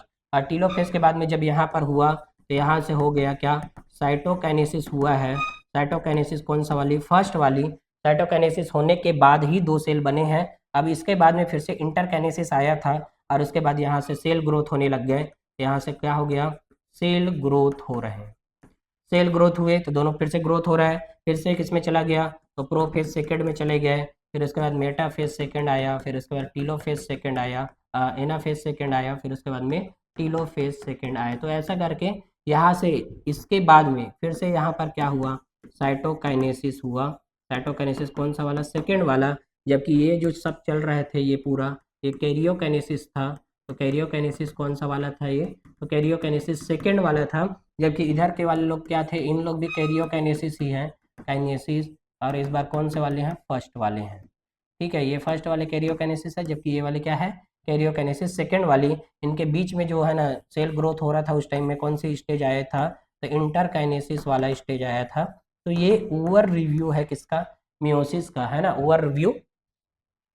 तो कुल मिलाकर देखें यहाँ पर कि एक सेल था, एक पेरेंट सेल था, इसी से कितने, चार है ना, कितने बने हैं, चार डॉटर सेल बने हैं। और देखे हैं कि चार डॉटर सेल जो निर्माण हुआ उसमें जब पेरेंट सेल जब थे तो है ना वो कौन सा कंडीशन में था, 2n कंडीशन में था। लेकिन जब चार डॉटर सेल बने हैं उन सभी में n कंडीशन, मतलब गुणसूत्रों की संख्या आधी आधी हो गई है सभी में गुणसूत्र की संख्या। तो गुणसूत्र की संख्या ऐसे हो जाती है, आधी हो जाती है, यही कारण है कि ये क्या है, अर्धसूत्री विभाजन होती है, ठीक है। इसके आगे और देखें, कंपेरिजन देख सकते हैं हम लोग, होता हुआ दिखाई देते हैं यहाँ पर, है ना, कि ऐसे ऐसे दिखाई देती है, मियोसिस फर्स्ट में, मियोसिस सेकंड में ऐसे बनते हुए दिखाई देते हैं, जिसको हम लोग पूरे चैप्टर में पढ़े हैं, पूरे इसमें टॉपिक में अर्धसूत्री विभाजन में, कि मियोसिस फर्स्ट के ओवरव्यू में ऐसे पेरेंट सेल पूरा जो बनाते जाती है, लास्ट में 2 डॉटर सेल बनती है। यही 2 डॉटर सेल वापस से फिर से जब डिवीजन करना शुरू करती है तो 4 हेप्लॉइड सेल्स बन जाते हैं। तो ओवरव्यू है, यहाँ से हम लोग क्रोमोसोम का बिहेवियर वगैरह को भी देखें तो सब में अलग अलग क्रोमोसोम का बिहेवियर है, तभी तो क्रोमोसोम डिवाइड हो रहा है यहाँ से, ठीक है। तो इसको भी जाने हम लोग। अगला है अर्धसूत्री विभाजन का महत्व क्या है, कि प्रत्येक प्रजाति की गुणसूत्री संख्या को संरक्षित करता है। गुणसूत्री संख्या को संरक्षित करता है मतलब इसमें क्या होता है कि जब मियोसिस होंगे तो जब 2n कंडीशन में है ना क्या होते हैं, मियोसिस, और मियोसिस से क्या रहती है, गुणसूत्र बनते हैं। तो हाफ नंबर वाले है ना गुणसूत्र बनते हैं, तो इन लोग बनाते हैं फिर से हाफ हाफ नंबर वाले। मतलब कुल मिलाकर बोला जाए कि एक जो डिप्लॉयड सेल है 4 डॉटर सेल बना दी। अब मान लो इन लोग क्या है, अब बने तो इन लोग बने थे युग्मक, और युग्मक जब बने थे तो युग्मक में अलग अलग युग्मक बनते हैं, है ना, मेल में मेल वाला टाइप का, फीमेल में फीमेल। तो ये मेल है और ये फीमेल, तो मेल और फीमेल जब दोनों फिर से मिलेंगे, एन एन दोनों फिर से मिलेंगे तो फर्टिलाइजेशन होगा।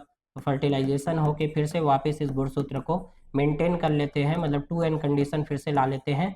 तो कुल मिलाकर बोला जाए कि गुणसूत्र की संख्या हमेशा संरक्षित रहती है, बशर्ते ये है कि जब युग्मक निर्माण होती है तो दो अलग अलग बॉडी अलग अलग शरीर से आते हैं, निषेचन होता है। और निषेचन जब दो अलग अलग बॉडी से आती है तो निषेचन होते ही उस टाइम में है ना, यहाँ पर विभिन्नता दिखाई देती है, मतलब सेक्सुअल रिप्रोडक्शन करने वाले ऑर्गेनिजम्स में विभिन्नताएं दिखाई देगी। तो ये विभिन्नता है ना जो दिखाई देगी वो दो प्रकार से दिखाई देगी। एक पहला क्या है, पहला क्रॉसिंग ओवर की वजह से होती है, क्रॉसिंग ओवर की वजह से। दूसरा विभिन्नता म्यूटेशन वगैरह जब हो जाते हैं इनके बीच में, जब विभिन्नता उत्पन्न होना है तो म्यूटेशन होते हैं तब हो जाता है विभिन्नता उत्पन्न। बाकी क्रॉसिंग ओवर की वजह से लगातार विभिन्नताएं आती जाती है ना, जो कंटिन्यूअस वेरिएशन बनाती, कंटिन्यूअस विभिन्नता, जबकि म्यूटेशन डिसकंटिन्यूअस वेरिएशन बनाते हैं। इसको हम जेनेटिक्स में पढ़े रहते हैं। और इन सबको वेरिएशन जो आने का रीजन है, क्रॉसिंग ओवर तो है ही है विभिन्नता आने का, लेकिन उसके अलावा दो अलग अलग बॉडी से जब आती है गेमेट, तो दो अलग अलग बॉडी का जब फ्यूजन होता है गेमेट मतलब युग्मक का, तो उसकी वजह से भी विभिन्नता आती है। तो डबल विभिन्नता यहाँ पर आएगी, इसी की वजह से पेरेंट्स से डिफरेंट हो जाते हैं ऑफ स्प्रिंग पूरे। ठीक है, यह प्रत्येक प्रजाति की गुणसूत्र की संख्या संरक्षित रहता है। यह जीवों की आबादी में आनुवंशिक विभिन्नता है ना पार करने के कारण बनते हैं। यह विकास के लिए अनिवार्य है। विभिन्नता किसके लिए अनिवार्य होती है? विकास के लिए। सीधा लाइन लिखा है एनसीईआरटी ने, सबसे लास्ट लाइन लिखा है मियोसिस के लास्ट में कि variation is important for evolution, मतलब विभिन्नता जो है विकास के लिए अनिवार्य होती है। विभिन्नता किसके लिए अनिवार्य होती है? विकास के लिए अनिवार्य होती है। ठीक है, तो ये सब चीज़ हम लोग पढ़ चुके हैं ना, फिर भी थोड़ा सा एग्जाम्पल वगैरह के बारे में बात करते हैं है ना, थोड़ा जाने कि एक्चुअल में क्या होती है। तो दो सबसे जो डेवलप्ड ऑर्गेनिजम्स है उसमें सबसे पहले हम लोग ह्यूमंस के बारे में बात करते हैं, और प्लांट में बात करें है ना, एनिमल में जो बात करते हैं, प्लांट में बात करें तो प्लांट में रहती है कौन सबसे डेवलप्ड है? जो एंजियोस्पर्म, तो इसमें बात करते हैं। और ह्यूमन जो है ना, एनिमल्स में बात करते हैं तो ह्यूमंस में बात करेंगे। ठीक है, एनिमल में सबसे डेवलप्ड जो है ह्यूमन, जबकि प्लांट में क्या है? सबसे डेवलप्ड एंजियोस्पर्म है। अब ये दोनों लैंगिक प्रजनक है, मतलब ये भी लैंगिक प्रजनन इसमें भी होता है, लैंगिक प्रजनन इसमें भी होता है। तभी हम इस चैप्टर का नाम पढ़े रहते हैं कहाँ पर? 12th क्लास में, कि sexual reproduction in flowering plant. Flowering plants मतलब एंजियोस्पर्म, एंजियोस्पर्म जिसमें फ्लावर आते हैं वही एंजियोस्पर्म है, मतलब आवृत्त बीजी पौधों में होती है ये। तो ह्यूमंस में जब हम बात करते हैं तो सेक्सुअल रिप्रोडक्शन इन ह्यूमंस पढ़े रहते हैं हम लोग, मतलब ह्यूमन रिप्रोडक्शन, तो उसमें मेल एंड फीमेल दोनों का पढ़े रहते हैं हम लोग। मेल एंड फीमेल में कैसे बनती है और कहाँ पर बनती है थोड़ा जाने। तो मेल में होती है स्पर्मेटोजेनेसिस, स्पर्मेटोजेनेसिस द्वारा क्या होती है? यहाँ पर युग्मक निर्माण होती है। युग्मक का मतलब स्पर्म बनते हैं, युग्मक निर्माण। तो इसमें क्या होती है कि जब एक जो सेल रहते हैं, एक सेल है ना, सेमनीफेरा ट्यूब्यूल्स के अंदर में रहती है कौन सा सेल? Spermatogonia cell. और इसी स्पर्मेटोगोनिया सेल 2n कंडीशन में रहती है। तो इसमें जब मियोसिस होता है तो ये यहाँ से मियोसिस होके बनाती है फर्स्ट प्राइमरी स्पर्मेटोसाइट बनाती है, ये प्राइमरी स्पर्मेटोसाइट। और प्राइमरी स्पर्मेटोसाइट होते हैं एन कंडीशन में, और इसी से प्राइमरी स्पर्मेटोसाइट से सेकेंडरी स्पर्मेटोसाइट बनती है, और सेकेंडरी स्पर्मेटोसाइट लास्ट में 4 स्पर्म बनाते हैं। 4 स्पर्मेटो जो हुआ या 4 स्पर्म। तो बताओ यहाँ पर एक सेल से है ना, मियोसिस फर्स्ट और मियोसिस सेकेंड जब हुआ तो यहाँ से एक सेल से कितने सेल बने? 4 सेल बने। ये हम लोग बात ही वही कर रहे हैं कि मेल में एक बार के मियोसिस से, एक बार जब मियोसिस होता है तो कितने सेल बनते हैं पूछेंगे तो 4 सेल बनती है। जबकि फीमेल में है ना प्रोसेस है oogenesis का, तो oogenesis में क्या होंगे? ओवम फॉर्मेशन, ओवम निर्माण होगी। तो ये भी क्या है? oogenesis में ओवम जो बनती है वो युग्मक निर्माण के लिए है, युग्मक है ये। ठीक है, जैसे यहाँ पर युग्मक निर्माण मतलब युग्मक यहाँ पर क्या है? स्पर्म है, वैसे यहाँ पर युग्मक निर्माण क्या है? ओवम है। तो ओवम निर्माण होती है यहाँ पर। तो इसमें भी एक oogonia सेल जो रहते हैं 2n, लेकिन इसमें रुक रुक के चलती है, लेकिन लास्ट में अंतिम स्टेज में n कंडीशन में, लेकिन n कंडीशन में जो डॉटर सेल बनते हैं, डॉटर सेल वो बने हुए रहते हैं कितने? 4, लेकिन उसमें से 3 डीजेनरेटेड फॉर्म में रहती है, डीजेनरेटेड, 3 डीजेनरेटेड मतलब 3 जो है ना मृत हो जाती है। सिर्फ बचती कितनी है? एक। सिर्फ बचती कितनी है? एक ही बस बचती है, एक ही क्या रहती है? फंक्शनल। जबकि इसमें क्या है? सभी के सभी फंक्शनल रहते हैं। इसमें क्या है, सभी के सभी फंक्शनल है, जबकि सिर्फ इसमें एक ही फंक्शनल होते हैं, 3 डीजनरेट हो जाते हैं, 2 पोलर बॉडी बन के एक प्राइमरी उस साइड सेकेंडरी उस साइड में कन्वर्ट हो जाता है उसके द्वारा। तो एक ही रहती है इसमें। सेम कहानी इसकी भी है, पता नहीं नेचर ने कैसे बनाया है कि यहाँ पर भी सेम वही कहानी रहती है कि एंजियोस्पर्म में भी वही है क्या कि यहाँ पर देखो पॉलिन मदर सेल जो रहती है, पॉलिन मदर सेल या बोल सकते हैं हम लोग एमएमसी बोलते हैं, माइक्रोस्पोर मदर सेल या पॉलिन मदर सेल। ये पॉलिन मदर सेल में क्या होती है, मियोसिस, और इसके वजह से ही क्या बनते हैं, पॉलिन ग्रेन। क्या बनते हैं, पॉलिन ग्रेन। और पॉलिन ग्रेन में ही क्या रहते हैं, तो यहाँ पर पॉलिन ग्रेन में बनती है कितने पॉलिन ग्रेन, तो यहाँ पर बनती है 4 बनी हुई रहती है। एक बार मियोसिस से 4 पॉलिन ग्रेन बनते हैं, वही मेल गेमेटोफाइट को डिनोट करता है, गेमेटोफाइट। तो एक बार के मियोसिस से कितने बनते हैं, 4 ही बनते हैं। लेकिन ये मेल गेमेटोफाइट ना पहले जर्म सेल के रूप में रहती है 60% में, बाकी में तो पहले ही बन गई रहती है। तो हमें सीधा याद रखना एक पॉलन ग्रेन रहती है 4। एक बार मियोसिस होता है, मतलब मियोसिस फर्स्ट एंड सेकेंड दोनों हुए, मियोसिस फर्स्ट एंड सेकेंड। तो एक मियोसिस से यहाँ पर कितने बने, तो सीधी सी ये लाइन याद रखना, एक मियोसिस से 4 सेल बने। 4 सेल मतलब कौन सा सेल, मेल गेमेटोफाइट बने 4, एक मियोसिस से 4। लेकिन इसके जो मेगा स्पोर मदर सेल होती है, मेगा स्पोर मदर सेल का मतलब जो ओयूल फॉर्मेशन करती है, तो उसमें भी क्या होता है, मियोसिस। और मियोसिस होगा तो मियोसिस फर्स्ट जब होंगे तो मियोसिस फर्स्ट एंड सेकेंड दोनों होंगे। तो मियोसिस फर्स्ट एंड सेकेंड से यहाँ पर भी क्या होती है, 4 सेल ही बनती है, 4 डॉटर सेल या बोल सकते हैं 4 ओयूल्स बनते हैं। और उसमें से क्या हो जाते हैं, 3 डीजेनरेट। लेकिन इसमें भी क्या रहती है, एक ही क्या रहती है, फंक्शनल। और एक ही फंक्शनल रहती है, उसी के अंदर में फिर से 3 बार माइटोसिस होता है, तब जाके ये 7 सेल्ड 8 न्यूक्लिएटेड स्टेज बनाती है, 7 सेल्ड 8 न्यूक्लिएटेड। ठीक है, इसको हम लोग पढ़े भी रहते हैं, कहाँ पर पढ़े हैं इसको, हम लोग पढ़े sexual reproduction in flowering plant में। 7 सेल्ड 8 न्यूक्लिएटेड वाला क्या बनाती है, ओयूल्स बनाती है, मतलब बीजांड का निर्माण करती है ये, है ना। तो ये भी क्या है, गेमेटोफाइट है, मतलब एक सेल रहती है इसी में, है ना। वही एक सेल जो रहती है एन कंडीशन में, और उसी एन कंडीशन के साथ में ये मेल गेमेट जाके फ्यूज करता है, तभी डबल फर्टिलाइजेशन होते हैं। यहाँ पर एक इसको करता है, एक है ना पोलर न्यूक्लियाई करती है। तो देखना इसमें भी क्या है, एक मियोसिस से इतना है, दूसरे मियोसिस से, है ना, उतना बनती है, मतलब दूसरे वाले मियोसिस से। तो इसी के बेस में हम क्वेश्चन करते हैं। तो बहुत सारे लोगों को इसमें दिक्कत है ना। तो क्वेश्चन पूछेंगे, मान लो 100 सीड फॉर्मेशन के लिए, सीड फॉर्मेशन के लिए 100 सीड फॉर्मेशन के लिए कितने मियोसिस और माइटोसिस की जरूरत पड़ेगी, ये बताना है। कितने मियोसिस की बताना है, कितने मियोसिस की जरूरत होगी, ये क्वेश्चन पूछे हैं। तो ऑप्शन है यहाँ पर, है ना, 100 सेकेंड है, 125 थर्ड है, 150 फोर्थ है, 175। तो यहाँ से हमें आंसर बताना है। तो इसको निकालने के लिए हमें क्या चाहिए, क्वेश्चन बोला क्या है, तो हमें चाहिए कितना, 100 क्या चाहिए, सीड, बीज चाहिए, 100 बीज चाहिए, है ना। यहाँ पर क्या है, 100 बीज है, कितने बीज है, 100। अब बीज तो ऐसे बनते नहीं है हवा में, तो बीज बनाने के लिए क्या चाहिए, तो बीज कहाँ से बनती है, तो जानना है, बीजांड से बनती है बीज, बीजांड से बीज बनते हैं, सेक्सुअल रिप्रोडक्शन का अंतिम प्रोडक्ट है। तो बीजांड के 100 बीज है, तो 100 बीजांड होना चाहिए।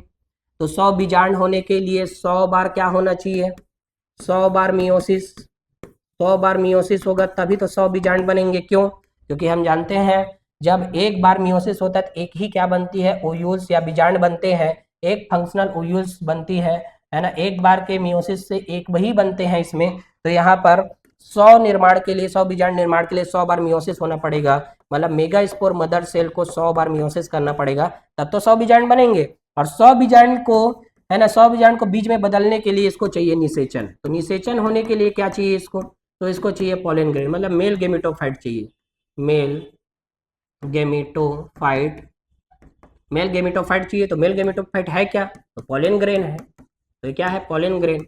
तो जब 100 बीजांड है तो उसको निषेचन के लिए 100 तो मेल गेमेटोफाइट चाहिए, कितना चाहिए, 100 बनेंगे कैसे, 100 पॉलन ग्रेन रहेंगे तभी तो 100 मेल गेमेट बनेगा। तो यही 100 मेल गेमेट जो है, एक पॉलन ग्रेन आया कहाँ से रहता है, तो पॉलन मदर सेल जो रहती है इसमें जब मियोसिस होगा तभी तो आएंगे। तो मियोसिस होती है, एक बार के मियोसिस से एक बार में कितने बनते हैं, 4 बनती है पॉलिन ग्रेन पीजी। तो बताओ इसके, है ना, हमारे पास 100 मिल गेमेटोफाइट चाहिए, मतलब 100 पॉलिन ग्रेन चाहिए, तो 100 के लिए हम क्या करेंगे, 25 बार मियोसिस, तो 25 × 4 करेंगे तो 100 आएगा। तो यहाँ से मियोसिस कितने बार चाहिए, 25, तभी वो क्या बनाएगा, 100 पॉलिन ग्रेन। वही फिर 100 मेल गेमेटोफाइट बनाएगी, और वही 100 जो है यहाँ पर निषेचन करेगी किसको, बीजांड को। तो 100 यहाँ पर पॉलिन ग्रेन है, प्लस 100 क्या है ना, 100 क्या है, बीजांड मतलब ओयूल्स हैं। तो 100 के लिए, इसके लिए क्या चाहिए हुआ कि 25 मियोसिस चाहिए हुआ, जबकि इसके लिए कितना मियोसिस चाहिए हुआ, 100 मियोसिस चाहिए हुआ। तब तो ये दोनों लोग जब मिले तभी तो ओवरऑल बना 125 मियोसिस। तो 125 मियोसिस हुआ, तभी तो जाके क्या बने, 100 सीड बना। ठीक है, मतलब बात यहाँ पर वही है कि सीड बनता कैसे है, तो पूरा ओवरऑल रिव्यू बता दिया मैंने कि बना कैसे एक्चुअल में। तो मियोसिस माइटोसिस की संख्या जब पूछते हैं तो ऐसे बनाना रहता है हमें, कितने मियोसिस हुआ, कितने माइटोसिस हुआ। देखो जब हम लोग sexual reproduction in flowering plant पढ़े थे, तो मेरा क्लास वहाँ पर रिकॉर्डेड है, उसमें देख सकते हैं कि उसमें भी बताया था मैंने कि, है ना, जब एक जो रहती है से 4 बनती है, और उसमें भी एक से कितने बनते, एक ही बनती है, ऐसा बताया था, मेगा स्पोर मदर सेल और पॉलिन मदर सेल में। लेकिन ऐसा क्वेश्चन आज देते हैं तो ऐसे क्वेश्चन में हालत खराब हो जाता है, लोगों को लगता है सीड 100 सीड फॉर्मेशन, तो है ना, यहाँ पर ऑप्शन को हम अपन ऐसे बदल भी सकते हैं, 200 कर सकते हैं इसको। लोगों को लगेगा 100 सीड है तो 100 मेल वाला लगेगा, 100 फीमेल वाला, तो 100 100 मतलब 200, तो 200 ऑप्शन में। तो ऐसा नहीं है, वो एक्चुअल में बनने के लिए जो चाहिए वो तो जानना है हमें। तो एक मियोसिस से 4, तो 25 में 100 हो गया, और एक यहाँ पर मियोसिस से 100 बनते हैं, क्योंकि 100 लोग तो फंक्शनल होते हैं, 100 मियोसिस चाहिए, इसलिए 100 सीड।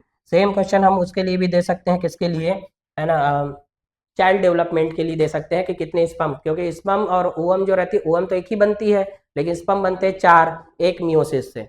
ठीक है, इसीलिए ओवम की संख्या जो है ना कम रहती है पूरे फीमेल में। पूरे रिप्रोडक्टिव एज जो रहती है ना, प्यूबर्टी से लेकर मिनोपॉज जाने तक की जो स्टेज है, उसमें लगभग वो 400 से 500 ओवम प्रोड्यूस करती है।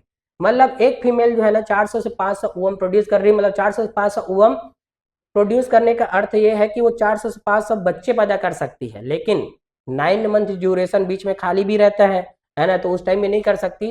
तो ओवरऑल एक जो है कम से कम मान के चलो 70-80 बच्चे पैदा कर सकते हैं फिर पूरे लाइफ स्पान में। ठीक है, तो वहाँ से भी ऐसे क्वेश्चन पूछ सकते हैं, जब मेंस्ट्रुअल साइकिल पढ़ाते हैं तो उसको भी बताते हैं, लेकिन वो हायर एजुकेशन में चली जाती हैं।